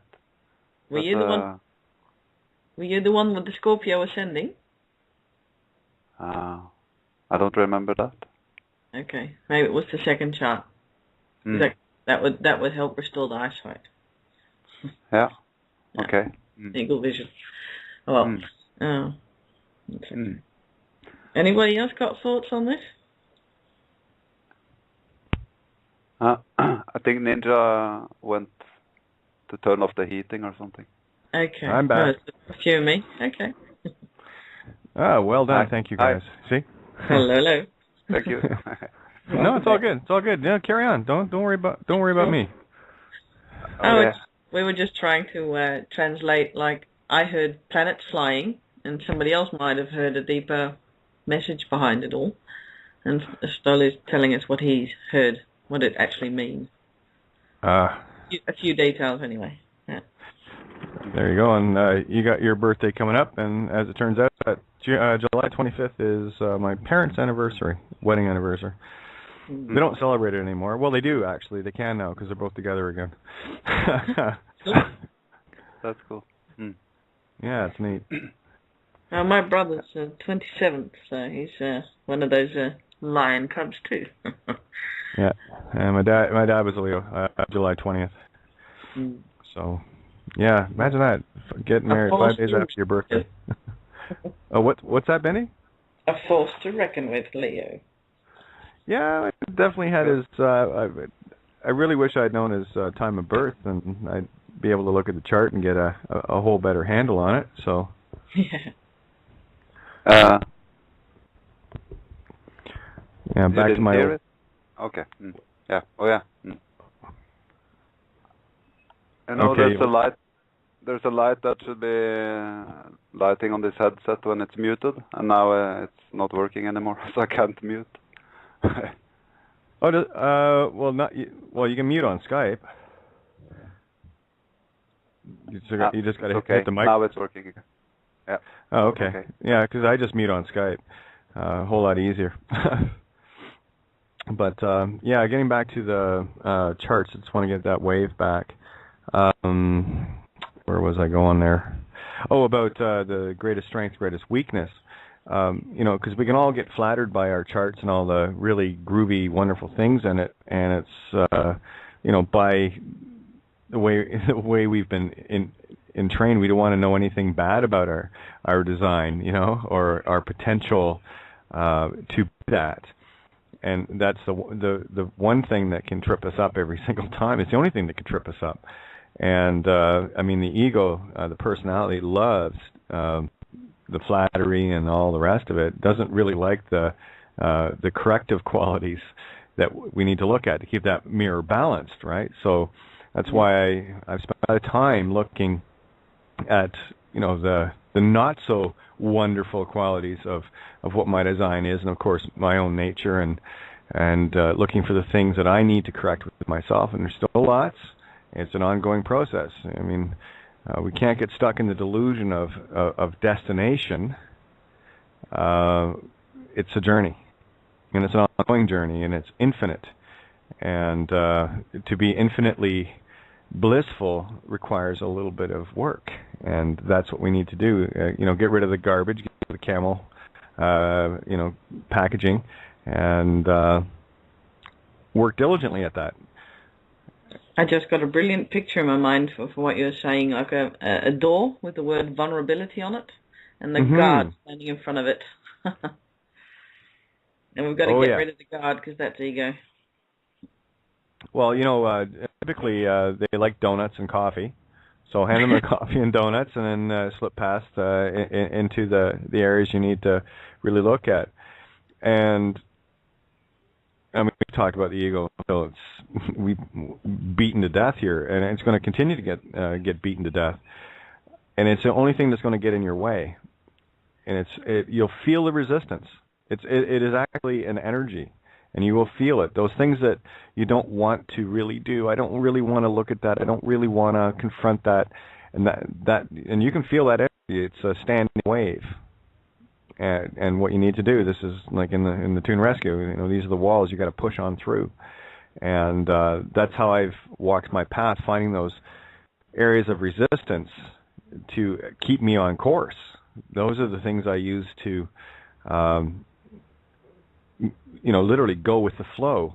You can talk about center stream, going with the flow of everything else, but when you look at how society is just going with the flow, it hasn't really worked that well for us.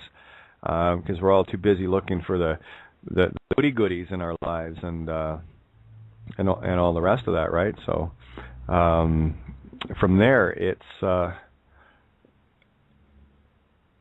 it's an internal search, and it's an internal willingness to confront the things that. Listen, if you want to improve things, well, it's just like a carving. You're going to have to take some of that wood off, or stone, or whatever it is you're carving, to get to that beautiful sculpture. What's that? What's that saying? Only dead fish go with the flow? Pretty much, and what we're doing is we're the spawning salmon going upstream. Yep. We're the ones responding to the spirit call, right? Responding, yeah. Yeah, that was actually probably in the first 10 words. Yeah, why would you want to respond or re-give life to anything that comes in the mail, right? That's what you're doing. When you respond, you're giving it life. Your light, right? Your light of divine within. It's all contract. The words are all contracts. That's why we have to be so mindful of the contracts we get into, knowingly and unknowingly, because they're all binding. Their responsibility is very tricky too, then. Yeah, that's where the response able I love, or the response ability comes into play. There's that spawns again, right? There's a whole lot of shit that you were told you're responsible for, but forget it. Well, the chessboard, take pawns, move the S to the front, and you got spawn. Yeah. Right, so it's all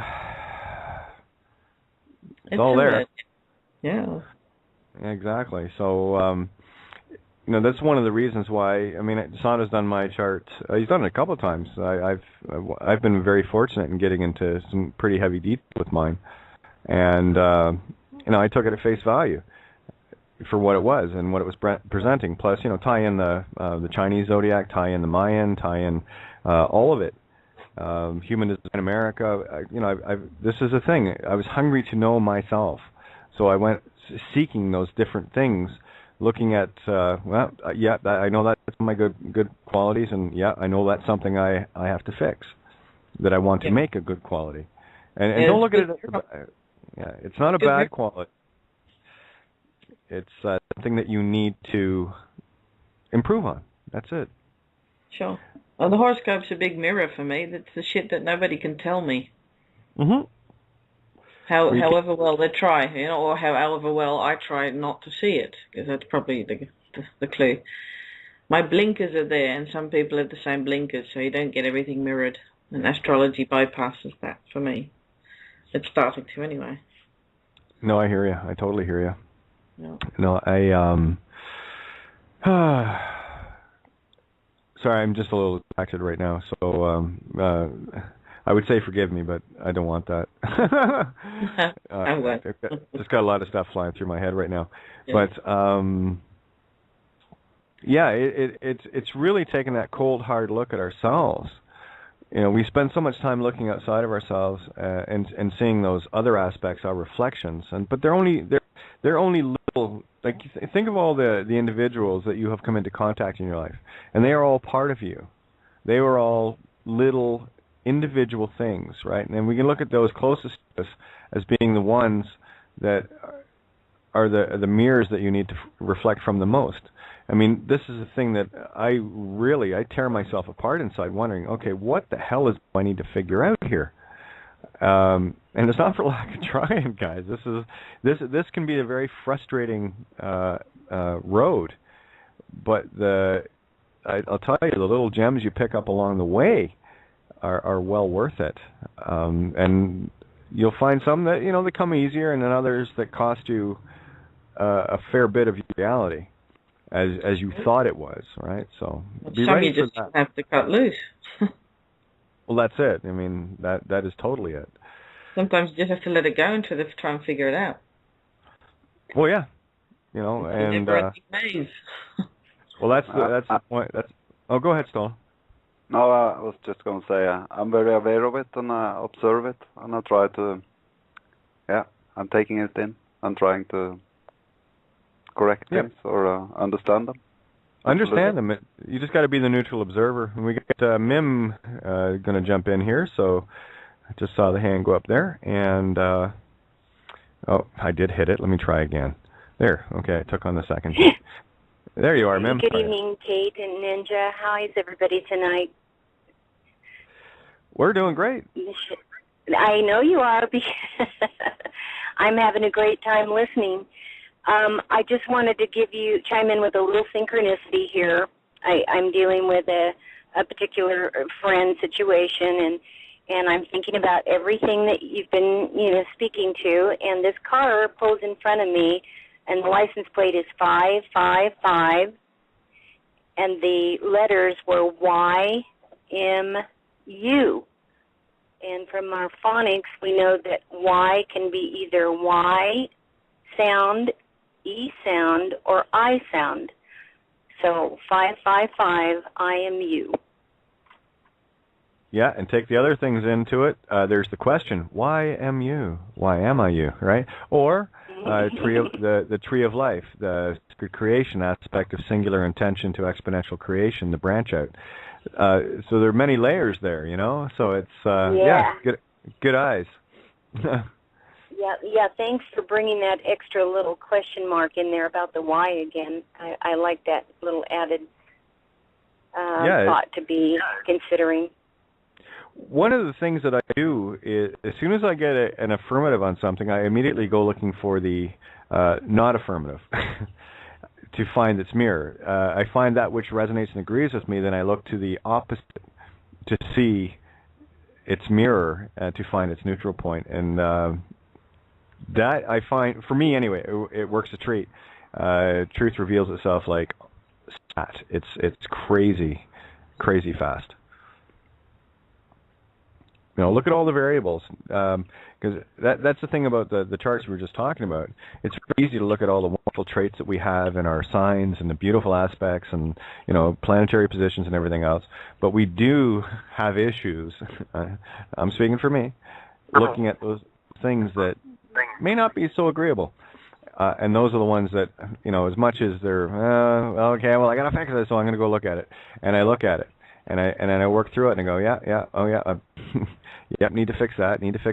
And that's the mirror, the true scathing mirror within. And I've said many times, I'm very fortunate in the predicament of this particular game I'm playing, in that I was very scathing from the get-go. What the hell is wrong with me? So I was constantly looking at that. And no, that's okay, that's fine. And then I look at that literally took a scalpel to myself. And more allegorically. Don't get me anywhere near a number 11 scalpel. I'll take care of my own business here, but you know what I'm saying. So here's my allegory. I am the physical manifestation of the War of the Roses. And that's been my war all along, that war of the divine masculine, divine feminine, right? In complete stark contrast of each other in its most absolute form in how I've had to walk this life. You know what ro is in Norwegian? As in what? Like in peace and quiet, if then you are in ro in Norwegian. Oh, okay. So R-O, only those letters, is peace and quiet. So they quieted that part down. Yeah. Well, and they're in Greek. R-O is, R-H-O, right? Ro, spirit. So of course you're going to be in peace because you're in spirit. You're in your center point. So that totally makes sense. And someone had said asked me the other day, does what this little quote trick in English, does it work in other languages? And I have to say no and yes, because other languages factor in. It's like French with Jesus. You have the je suis. To make yourself Jesus, all you have to do is put the I in there, the self. Je suis, I am, and there you are, immediately in heaven, right? Mm-hmm. So it all works. Even using Spanish and German and limited amounts, and it seems that for some reason, coincidentally, I just had enough knowledge regarding numerous languages that all factored into this. It's that's why I know creation is perfect, and that's why I know everything that we do and everything we see is there are no coincidences. Everything done in your life mattered. And I do mean everything. You know, and I agree. I hope. I was waiting for someone to jump in. I want to hear the comments on that. Well, I just, you know, I listen to you and I think about your life is just like such a cutting edge. I don't know, not just your personality, you know, but because of your personality and because of what formed your personality and what you've been through and what you've been willing to allow, what you've been, I mean, I've seen, I don't know you, you know, but I've seen such an incredible transformation just in the short period of time that I've been listening, you know, after I heard about you through Carol. And I don't get to be on every day, but I do like to come in and hear you as often as I can, and I'd like to go back and try to catch things, especially if I've heard a part of the call and I know how good it was. And I think today with Santos was such a phenomenal day with him using the scripture and Leonardo da Vinci's painting and just weaving all of those things. And I know that you were, you know, that being led as, you know, once before when you had, I forget the other person's name that you had on where you talked about the dance and he was leading, which was just another really super wonderful evening. That was, and, you know, Tobias Lars.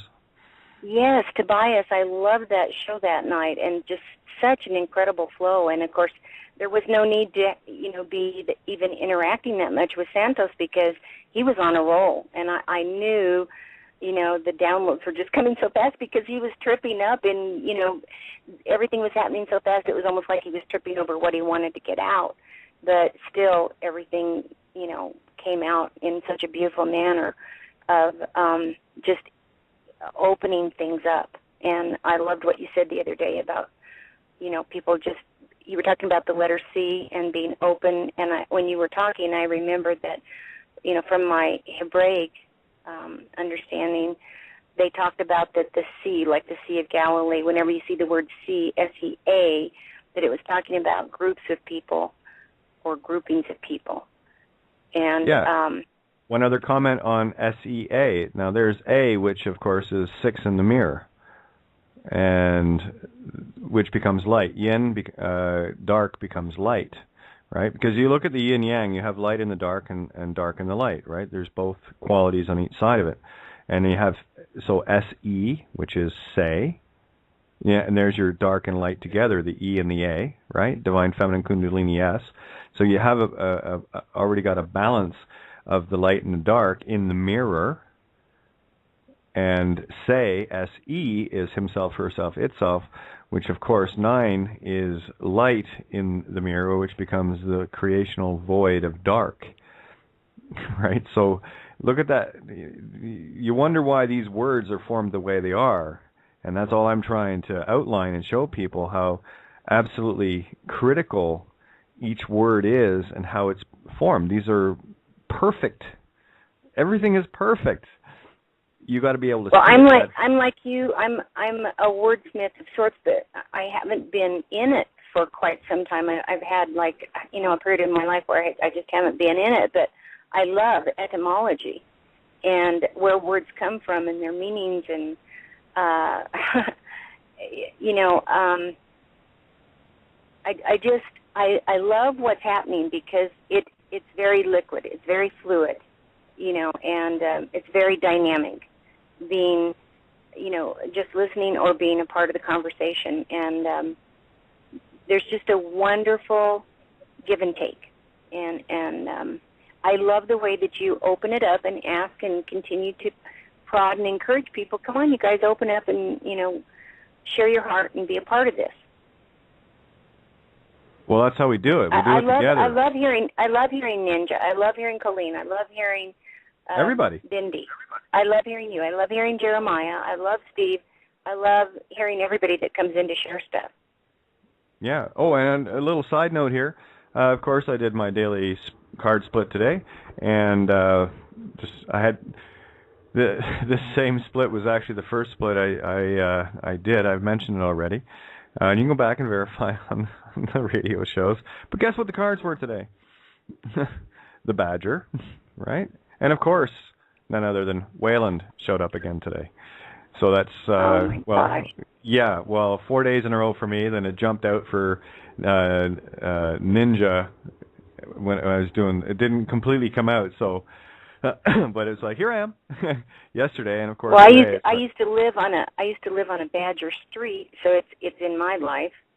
There you go. And the thing that I told you yesterday, I think that the thing that keeps coming up is the X's and Y's in the license plates. And there you have the masculine and feminine DNA. Yeah, the XY chromosomes. Now, which one is female and which one is male? Because I don't remember. Is XXY female? How does that go? I believe the Y is the feminine. It's the feminine, right? Well, the X is the Y is the X with the penis removed. Symbology. Huh. J.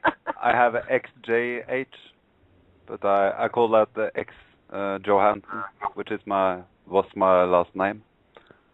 So. Oh, there you go. Perfect.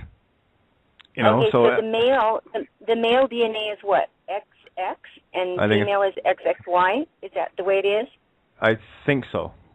I'd have to look that up, or we're gonna have someone look that up. Yeah, maybe if somebody knows, they could open up and tell us, because that XX or XXY. The other way around, XX is female, XY is male. Yeah. Okay. Everything starts as XX. Yes. Okay. Thank you. There you go. Thank you. Okay, I'm muting now. Oh, okay. Just like that. Well, I'm here, but I'm where traffic keeps coming in and out with loud trucks and stuff. So I'm listening. I'm nearby. No worries, love. The line, like I said, I leave the lines open, and that allows everyone to jump in when they can. Yeah, and the thing is, and you were right about Santo with downloads. Is one of the reasons why I just shut up. And I'll throw in when something is really resonant. Something that I want to illustrate, not only to you guys but to Santo, and the things that he is expressing, to give it a different texture or another layer to it. That's the only time I'll jump in, and I haven't had a chance to sit with him one-on-one since he's got back from. I talked to him for an hour the one night, but it wasn't. Well, that was pretty much after he got back. So, and you know what it's been like for the last couple of weeks as far as what we've been discussing on the episodes. So it's there's been a lot of information. Yeah, it's been huge. Yeah, and it's like as simple as it is right now, especially for you guys, the ones you guys have been tuned in and following along in real time. Now to try to go back and explain that from a month ago perspective to people that haven't been a part of it, it's not easy. But you see how simple it is. This is the joy of it. When you see how simple it is, there's my frustration. Trying to take these incredibly simple concepts, and they're the more we peel the truth layers off, the simpler it gets. But the more difficult, there's the mirror, the more difficult it is to explain, and that's one of the reasons why when I'm trying to convey a concept, I literally have to walk people down the yellow brick road that I walked for them to see it. You got to get this concept first. Once you have that, then I can take you to the next one. Once you got that, I can take, and then it'll all click, right?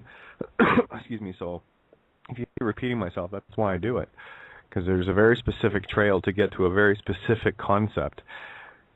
But those trails are getting a lot simpler now. That's the joy of this, and especially like of late.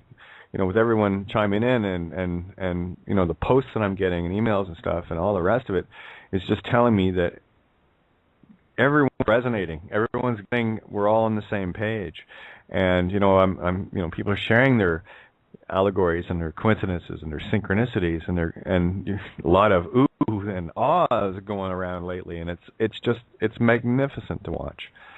I can't express enough. It's like fireworks going off. Yeah, that's exactly what it's like. And we've been having lots of fireworks going off around here too, which is kind of coincidental that you said that. Yeah, they're still letting them go here. Crazy people. Well, there were two things from Santos that really caught my attention, and that was the first comment that he made was when he said that all the timelines are converging. And the second one was when he talked about, the create, void, record, repetition. So I'm wondering, I didn't get a chance to ask him, and I'm wondering what your thoughts are of, as we're coming into this. When I first talked to you, I was saying when I listen to you, it's like so many things are so synchronistic. It feels like a lot of different people in my life rolled into one, like being here in this experience with me as I'm like listening to you and would want to be sharing things with them and whatever. And it's that layered multiple dimension, multiple universe, many timelines all at once kind of a feeling and knowing that this really is, this now moment right now is the one that we are living. This is the only, I shouldn't say maybe only, but it's the one we're aware of right now. Yeah, and, it's the one in our conscious reality. Yeah, keep going. I'm just wondering what your thoughts are on that. Yeah, about converging timelines. That's the preset moment. This is exactly what I'm trying to outline. Because the minute we eliminate the concept of future prophecy, whatever you want to call it, calendars, things that make us think into a time that doesn't exist inside of our now, and equally, the history books. That's why they have history, right? To keep people focused on what would appear to be the past. And it goes back to the. I will suggest people to watch the Bill Donahue video on teleportation, because it's the exact same concept, and I'm in terms of light or something being teleported somewhere. You have to destroy it. You have to destroy the original for the copy to exist. And we go back to what Santo's saying with Walter Russell, same concept, where creation copies itself infinitely over and over and destroys itself and records all at the same instant, right? Goes back to the. Oh, go ahead. That was one other concept from Cliff High as well that really, and this is going back a couple of years, that caught my attention. And his concept here. Just say Cliff High, and I'll get back on the wave. Go ahead. Well, what I was going to say is what it did for me when I realized, not by anybody teaching me, I was just having these experiences and thinking about these things, and it set me free from this fear that there's not going to be enough time to accomplish, what I want or need to do, and that specifically, is just me. It's that. Oh, you broke up there, hon, again? The fear for me, of to complete my, I don't know, whether you want to call it a soul contract or just if you want to break the contracts that you had with whatever you were doing before and you're feeling guilty that you failed again, it gave me a sense of renewal that there is time and that, it's okay. We can be restored to that feeling that you can start from a place of innocence, of a new start, whatever it is, no matter where you're at. You can forgive yourself. You can forgive. You like I said before, it's about going, into the past and forgiving yourself or whatever the situation may be for how you handled it or whatever, and knowing that in doing that you are changing the future and the timeline that you would have been on is now different. And I've literally, with another person, been teleported. I didn't ask for it, wasn't expecting it. All I can tell you is that there was just this wonderful, peaceful unity like what we're experiencing on this call. And in one moment, we were headed one direction on a road, and the next minute we were on the other side of the road, a mile the other direction. And I had just said, we need to be not here but there, and we looked over and we were there. Yeah. There's a video just on It's pretty neat, actually, where you can physically see. There was a truck coming through an intersection, and there was someone, I think, pushing a stroller or a baby carriage across the street, and the instant I got to tell you this, and I think I saved the video itself, but anyway, it's you see this truck coming in, and it sees the people, and next thing you see is a flash of light in front of the truck, and because they were right in the middle of the intersection, and they reappear 40 or 50 feet away at the side of the road, and this guy in the truck thought he actually got out, thought, because he was sure he hit them, and went out looking under the truck, and you can see the brake marks and everything else, but there's a flash of light and then another flash of light at the same instant, where it was like they were physically teleported. It's quite astonishing, and these are the little clues that we get to show us our true nature. We're playing a game, and we've gotten so quagmired in the child of a lesser god, like without those abilities, state of being. Now, this is an indication for me of the contrast of how absolutely powerful we are by, really, what does a creator God have to fear? Fear is a manifested creation in order to give us the illusion of not being God. And so there it is, God, not God. Up, not up, right? So, and you mentioned about, this whole forgiving self thing. Well, see, it's very easy to do. When we look at the things in our lives that weren't the greatest choices we'd ever made, and I'm being gentle here, right? We've done some pretty shitty, nasty things. There's the ungentle side of it, okay? We've done a lot of things that have hurt a lot of people. Whether we'll agree to it or not, if you look at your own life, I look at mine. When I look at those things, I go, okay, yeah, I can accept responsibility for being in a state where I was then, but not now. I can look at that and say, no, that's not something I would ever do again. End of story.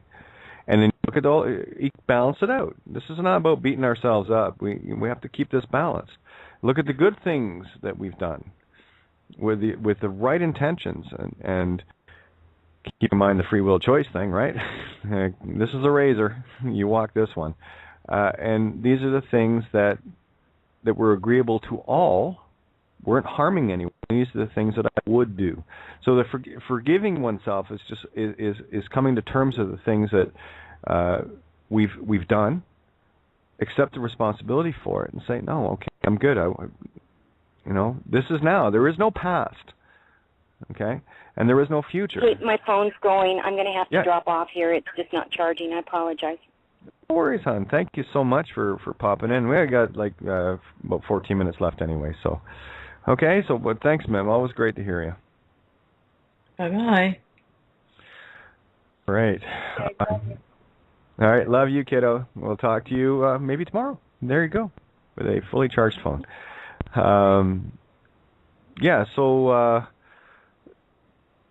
don't be so hard on yourself, and don't be so easy on yourself either. Balance it out. A spoonful of sugar. Move outside the box every now and then, and look at it as the hologram with everybody included. You're not actually really doing anything wrong, per se. Mm-hmm. But on the social, emotional level, it's okay to admit that it did hurt and it wasn't intentional, and you can say sorry. It's both. You didn't really hurt, and nobody was actually really hurt because it's all holographic. It's a projection. Yeah. But at the same time, you did experience it that way. Well, that's exactly what it is. What we're in is an experiential. Yeah. Right? Where there is no good or evil. There is merely the illusion of it. Life is but a dream. Row, row, row your boat, Gently in your peace. Exactly. And, but isn't it amazing how everything just kind of fits into everything, ad infinitum?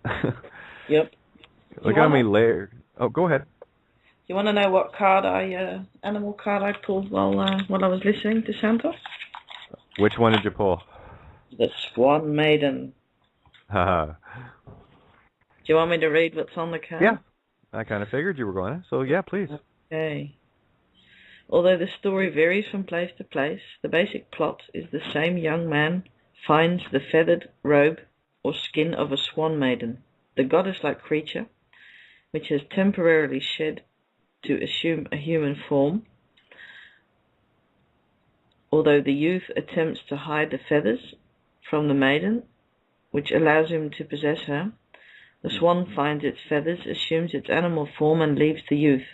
The lost swan thus symbolizes the departure of youthful innocence and the passage to maturity. In some versions of the story, the swan dies. In Greek mythology, the swan's song is the beautiful song sung by the swan just before her death. Now, if that isn't transmutation, I don't know what it is. Agreed. And there it is, the Wheel of Fortune, the zodiacal wheel, where we get to look at everything around it at the same time and become a part of it. There's something else I wanted to get out here, and it just came in and left. Oh yeah, that's it. The cardinal, fixed, and mutable. There's your Bill Donohue's. There's the ABC teleportation. There's the whole idea of the moment of now being created, destroyed, and copied in the same instant. That's why time doesn't exist. It can't exist in that paradigm. So time is an illusion. That's why we have this whole Saturnian allegory, Chronos, giving us the illusion of time. And the only thing that's going to keep us in this illusion is believing that there is a past and a future. When there is neither, there is only now. And the only time you can get there is getting silent, getting deep, right? Go silent running like a submarine, right? There's that Mar again. Mare, submarine, maritime. See, there it is. There's the mare, horse, time, right? So, I like the submarine allegory with the one pulse, the every time now and then. Just a blink. Yeah, sonar. Look at that. The son of Ra in the mirror. Sun star, sonar. Yeah. Okay. Yeah. Nice. So, there, and you go backwards on it. You got Uranus. Yeah. That's it. There are no. You see, the biggest trick they played on us was making us believe there were rules within their language, and they established them so very, very carefully. And the only way to break free of that illusion or that spell is to go, no, you put a word together, it's got 5 letters, I can put those 5 letters in numerous combinations, and the letters all mean something, and I'll mess with it. All the letters have different aspects of sound and whatever, and I'll check all those out. I don't need to pronounce a word the way I was trained to. I will speak common speak for the understanding. And there's the trap of the language, and also the cure by having that understanding to unravel. The trap actually unravels itself. I don't know if I got that concept across, but perfectly. Okay, so that's why there is no good or evil. There is both at the same time. The only thing that shifts it is intent and perspective. Do you intend to stay trapped, or do you intend to use the trap to set yourself free? Mm-hmm. I was going to say a lobster trap, right? The lobster can leave any time. It can climb back out. Just has to work backwards and all, but it can't. He doesn't know he can. Right. So, there it is. Reminds me of my Dutch language teacher here in the Netherlands, an anal with spelling. I always call them spelling Nazis. And I just tell them, I lord over my own letters, thank you very much. So I refuse to be mindful of spelling, grammar, and all that all the time when I'm looking at the allegory. Oh, absolutely. And we have Colleen joining us, and we got about 8 minutes here, guys. So you guys can take it from here. Colleen. Hello. Hey. Good to hear you. Hi. I've been listening. I've joined in, but I was in a really deep, and you just said go silent and deep, and I've just been really silent and deep in meditation most of the day. And so when you said that, I said, I guess I'm supposed to say something. But what's come to me a lot today was the deep, dark wisdom of the womb, and a lot of downloads on that, but just not quite ready to share. But I did want to say, you mentioned the mare, the horse again, just a minute ago and earlier. And you also had mentioned the War of the Roses earlier. I don't quite know what that's reference to, but every time you say that, I think of Dan Fogelberg, Run for the Roses. Run for the Roses. And it's Run for the Roses as fast as you can. Yeah, great tune. Yes. Can I read this? Because it's really, I'll just read the chorus. And it's run for the roses as fast as you can. Your fate is delivered, your moment's at hand. It's the chance of a lifetime in a lifetime of chance. And it's high time you joined in the dance. It's high time you joined in the dance. From sire to sire, it's born in the blood, the fire of a mare and the strength of a stud. It's breeding and it's training and it's something unknown that drives you and carries you home. Yep. Danny Fogelberg. Gee, I wonder why he was one of my inspirations, huh? Yeah, it's a great tune. I could pretty much wake Birdie. Yeah, it's and here's the thing. I was just going to mention. You can jump in, Stella. Just going to mention. Look what we missed when we heard the songs for the first time, and look what we're seeing now. Yeah, Stola, go ahead. No, I just pulled a card for tonight, just in general. It was the King of Pentacles from the Rider White. Yep. And I don't use any book, so I just see the king. There's 4 bulls there, and he uses the lion as a. He's having his armored foot on it. Maybe it's his pet, or I don't know. So I don't know what you think about that card. It looks very fruitful, or. And what was it again? King of Pentacles. Okay, that's King in of my Shields. book. Yeah, it's the King of Shields. Yeah, which is Uther, Uther Pendragon, no less, the father of Arthur, an authority figure who possesses great leadership abilities, a decisive, courageous man, a loyal, supportive husband, a distinguished man of strong character, an admired businessman, security, protection, sound investments, profitable business maneuvers, expansion and progress, in short, divine masculine. Right? Yeah, Uta or Atur is bear as well, the Great Big Dipper. Yeah, there it is. And what is the Big Dipper pointing at? Polaris, the polarity. And we can talk about that. The wobble. What is it called again? The precessional wobble. And it's during certain phases of this hologram. Right now, it's wobbling around Polaris, and they all take turns around Polaris at different stars. The grouping, I've seen it a long time ago, but and when we're aimed at Polaris, we are polarized, polar opposites.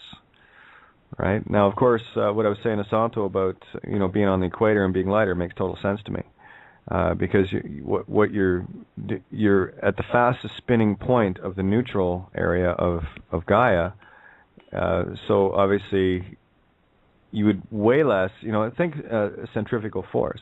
Now, when you go to the North Pole or the South Pole, if you're too polarized to either end, of course you're going to be heavier, and because you're feeling the full effects of gravity, and you're not getting that inertial spin.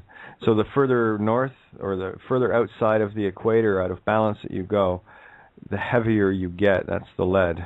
So we turn our lead into gold by walking to the equator.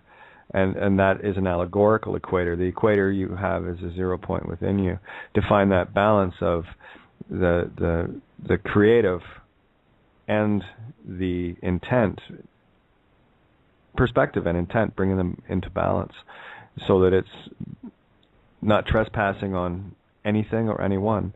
Another note, I'll bring it up tomorrow night regarding contracts and oaths and why you should never swear them. I've been saying that for a very long time. So I'll make that more of the subject matter for tomorrow night, because I think it's a very important thing, very deep concept that people need to get into, and how many contracts we've actually gotten into unwittingly. So tomorrow night I'll focus on the purging of the contracts, either in ignorance or knowledge, to 0 point your slate on that one as well. And we got about 30 seconds here, so I'll just quickly wrap up and say thanks, everybody. Video provided by verdictproductions.com.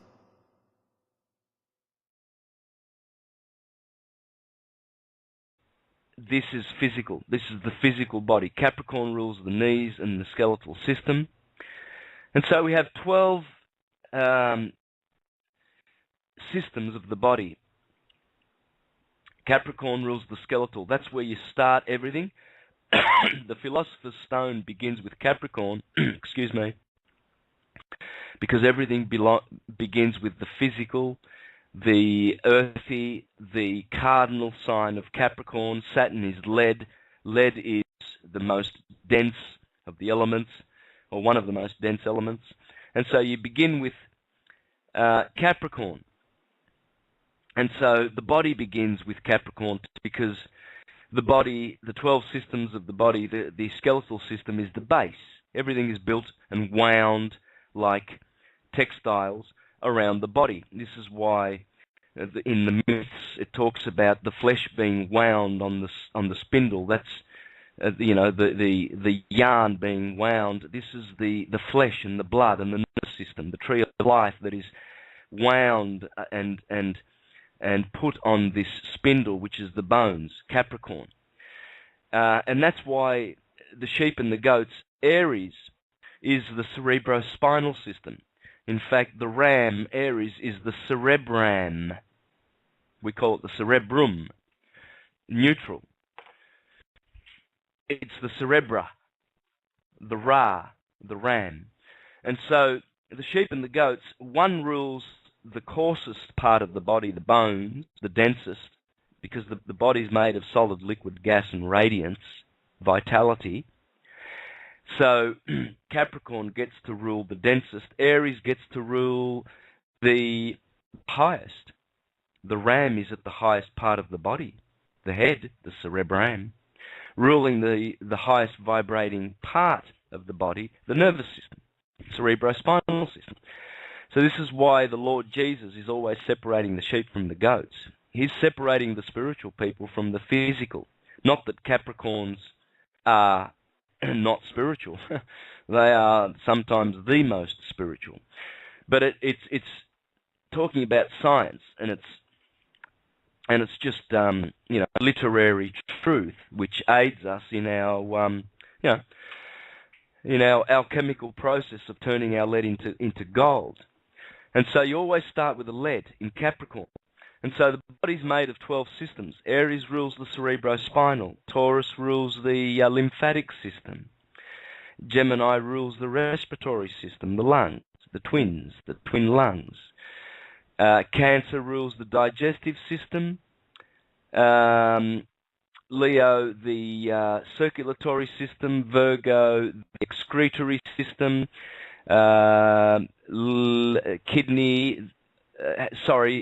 Libra, I think, rules the excretory system. Virgo is the digestive system, or did I say that? Never mind. Anyway, Sagittarius is connected to the liver, Capricorn the skeletal, Aquarius is dealing with the circulatory system, and Pisces the nervous system too. So, this is the body, and this is Adam Kadmon, microcosm.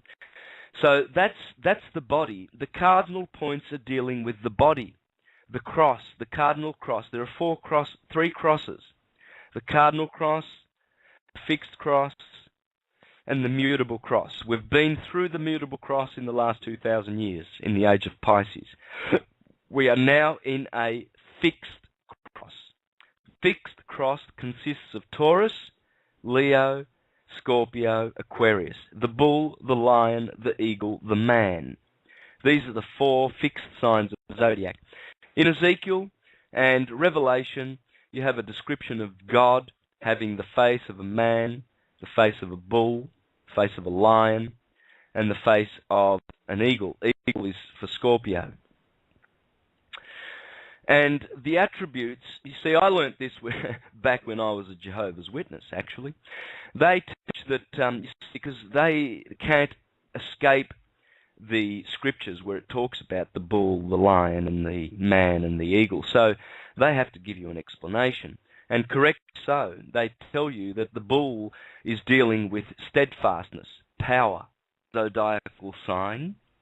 And there you have it. The science, syncretism, the science of light, everywhere on this planet. And you'll bump into it everywhere. But the Quito experience was unique because what happens when you go there, you do experience some certain kind of magic. At once you are brought to probably one of the most holy places on the planet. And I actually purchased some jewelry. I spent about $400 and I bought jewelry for everybody, you know, my son, my niece, everybody, my whole family. They make jade jewelry. So what you'll have, I'm wearing a leather necklace with a Chicana jade stone carved by Cristobal. So he makes all the jewelry. He also makes, aromas and incense, and I bought a couple of aromas. I've actually got Floripondo. I've got the aroma of Floripondo. You might want to check that out. That's one of the most powerful trees in Ecuador and Colombia and all of that that area there of South America. And they make a drug out of it. It's a very, very potent drug. It's one of the most potent drugs on the planet. But as an essence, it's a beautiful, soothing oil, and you sniff it, and it soothes you and calms you. Anyway, the jewelry that I bought a lot of these masks of solar worship because that's all it is. The Chicana that I'm wearing, you might want to look up the word Chicana. It's a very, very important symbol. It's related to the swastika. It's related to the cross. But it's the eight-spoked wheel, basically. The cardinal points and fixed points of the zodiac. And they make a wheel. It's called a Chicana. C-H-A-N-A. And you really might want to research and study that because you will advance yourself in the science of light once you do. And now this particular necklace I'm wearing also has Chinese seeds. There's a Chinese tree, a sacred Chinese tree according to Cristobal, and it produces black and red seeds, and he makes beads out of these. And so I have about 10 beads, but they are seeds. Now, the name of the sacred tree, maybe some of the listeners might be able to help us with that, but because they may actually know what I'm talking about. This necklace I'm wearing is just so full of sacred stuff. I mean, I haven't taken it off since I left Ecuador, and he told me to wear it. He says, you must wear jade. Keep jade around your neck because it gives you force, he said, and power and strength and vitality and wisdom and all the great virtues. See, this is what the Chicana represents. It represents only 8 of the 12 representatives or agents of the dodecahedron that are spread out across our Western traditional zodiac. We have 12. They also have 12. And we also have 8. And the 8 that we have is always dealing with the tropical points, the cardinal points, and the fixed points. The poor old mutable points, they always get left out, you know. But that's what the Chicana's all about. And the cardinal cross. Am I right to keep talking? I mean, I haven't given. Oh yeah, no, this is great. Isn't it interesting that you just said that? I always forget and as you were talking, forgetting the mutable points. Yeah, the 3, 6, 9, and 12, right? Yeah, we'll get into that. I've got another couple of theories, but I want to hear what you have to say about because as soon as you said 8 and 12, I'm thinking, isn't that interesting that we're one consciousness shy of being the 13th warrior and one level shy of reaching the level of consciousness, and why it's all octagons and 8 and let's get into some real fun shit tonight. I'm in a mood.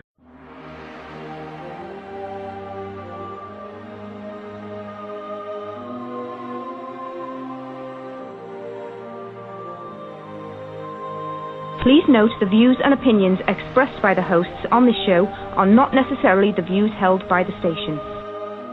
You're listening to Critical Mass Radio. Now it's our turn. Good evening, good Friday night, good Saturday morning down under. Welcome to Friday night, Saturday morning's Syncretism with hostess, whatever, Kate of Gaia, and of course the magnanimous Santo Bonacci. Santo, how are you doing?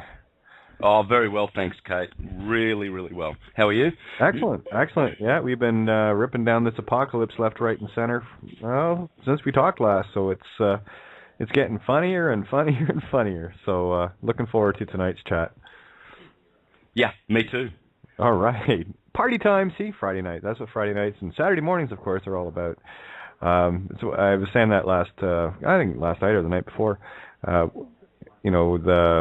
the magic of Down Under, where you're in Oz, right? So it's that beautiful rebellious nature, the divine feminine southern, that South Pole sort of thing going on. So it's beautiful. This is what I like about Friday nights, is we have the as above, so below. And we've talked about that many times, eh? We got both hemispheres covered in more ways than one, I think. There you go. So you got the divine masculine you in the divine feminine realm, and the divine feminine me in the divine masculine realm. So it's perfect. We're quadrupolar. How's that work? Yep. And only a month ago, exactly to the day, in fact, I was standing with 1 foot in the southern hemisphere and 1 foot in the right hemisphere of the planet in Ecuador, in Quito, in the Temple of the Sun. It was a great experience, Kate. No doubt. It was wonderful. Cristobal, and you can go to Temple of the Sun in the middle of the world. They call it La Mitad del Mundo in Spanish. And type in Cristobal at the museum. That's the guy. You can get in touch with him and talk to the guy. But he is the guy who actually rebuilt the temple. The Spaniards destroyed it, of course. And he rebuilt it.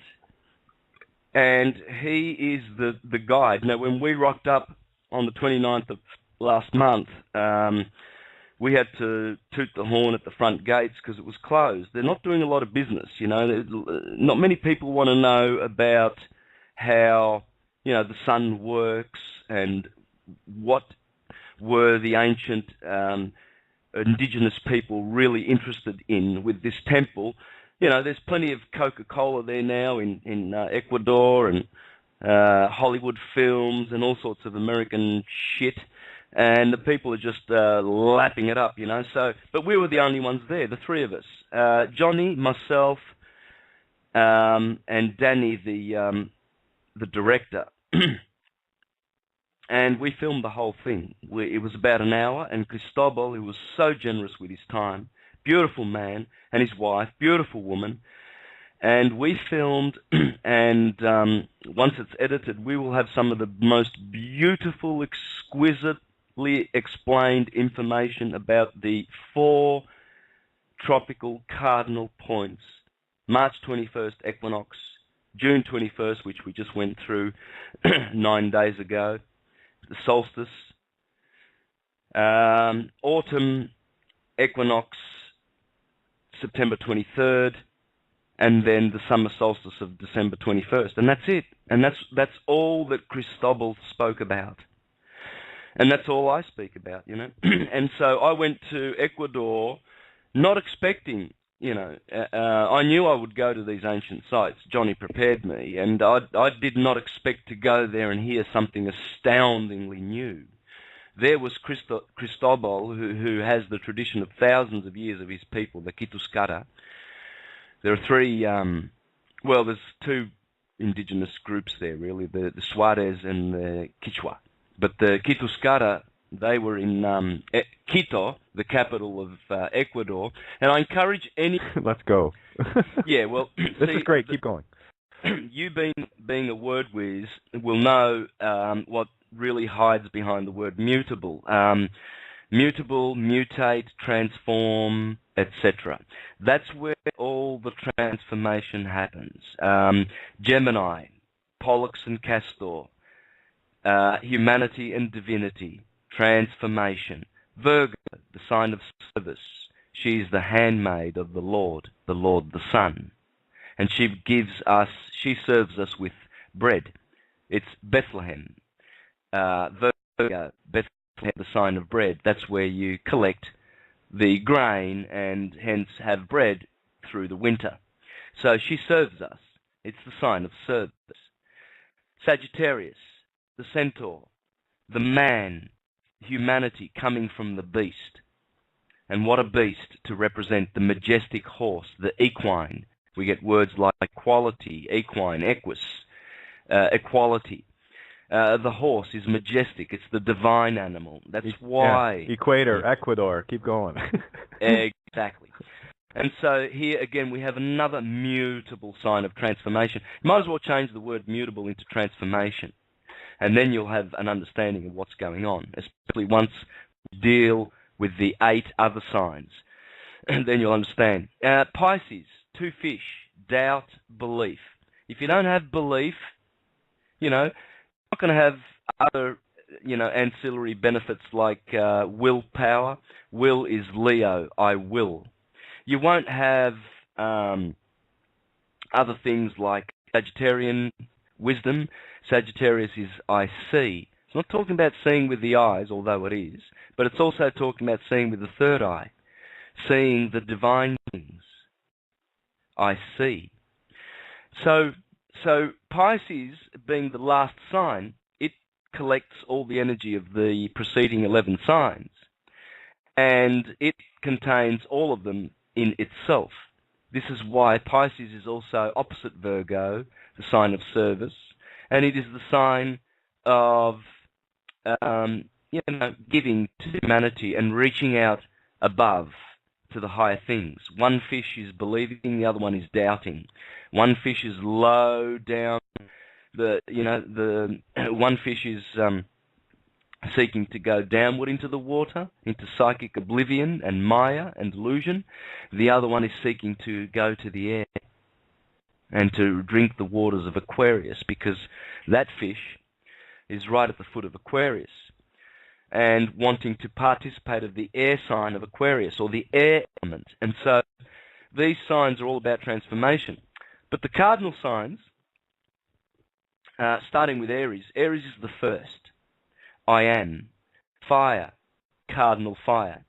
This is dealing with our spiritual nature. Fire is spirit. There are 4 bodies that make up the human body. Fire, spirit, emotion, physical, and mental or intellectual. So Aries, on the first cardinal point, the first angle, is dealing with the spirit body of Adam Kadmon. Adam Kadmon is who we are. We are the Adamic race. Adam is the zodiac.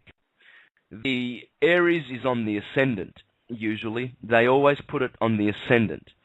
Aries, the ascendant is the letter A for the word Adam. Opposite the ascendant is the descendant, where Libra is. That's the letter D for Adam. And then Capricorn, Cancer, the solstice axis, that's meridian. That's Adam, the meridian. So you have ADM. And Adam Kadmon is the 12-fold being that is the microcosm of this macrocosmic God. Let's call it that. So when you come to Cancer, the second, and that's where we are right now, that's water. Water is emotion. That's the emotional body. Libra, the next cardinal sign opposite Aries. The intellect, the intellectual body of mankind, Adam Kadmon. It has to do with reason and rational things, logic. Then Capricorn is Earth. I encourage anyone to go there because it really will have a great effect on your life. It's a very balancing. Standing on the equator really, really brings you into unity. You actually weigh a couple of kilos less. I experienced it. Cristobal coached me as he walked me on the equator, and he said, feel the balance. You know, I mean, feel the loss of balance, but decrease of weight. So the levity. Rather than gravity, you feel levity on the equator. It's a beautiful feeling. It really does transform you in a certain way. It really does. It has a great effect. Anyway, he kindly explained for about an hour, and we've got it on film, how the sun, when it reaches March the 21st, everything begins. And they call that Paukar Raimi. Now, Paukar is very similar to Pascua, which is what we call Easter, which is that particular crossing of the sun. The first crossing is the most celebrated, the Easter. You know, so and they call it Paukar, which I see as Pascua, the Jewish Pesach. It's always pa. You know, wherever you go, except for English, which call it Easter, but they also recognize Passover. Pesach, the Passover, because the sun passes over.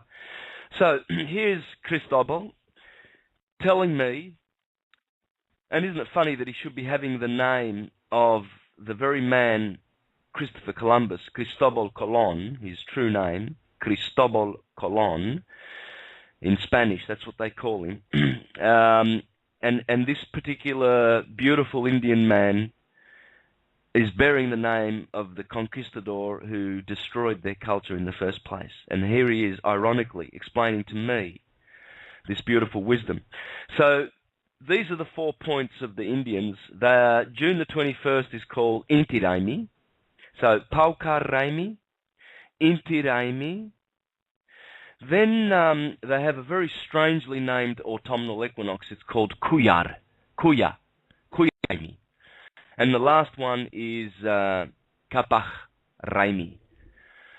And he taught me these 4 days, and then he showed me, we walked over to the sundial, which is just a rectangular Masonic, it looks like a tombstone. It's just a rectangular stone, carved nicely, not too perfectly, but roughly hewn.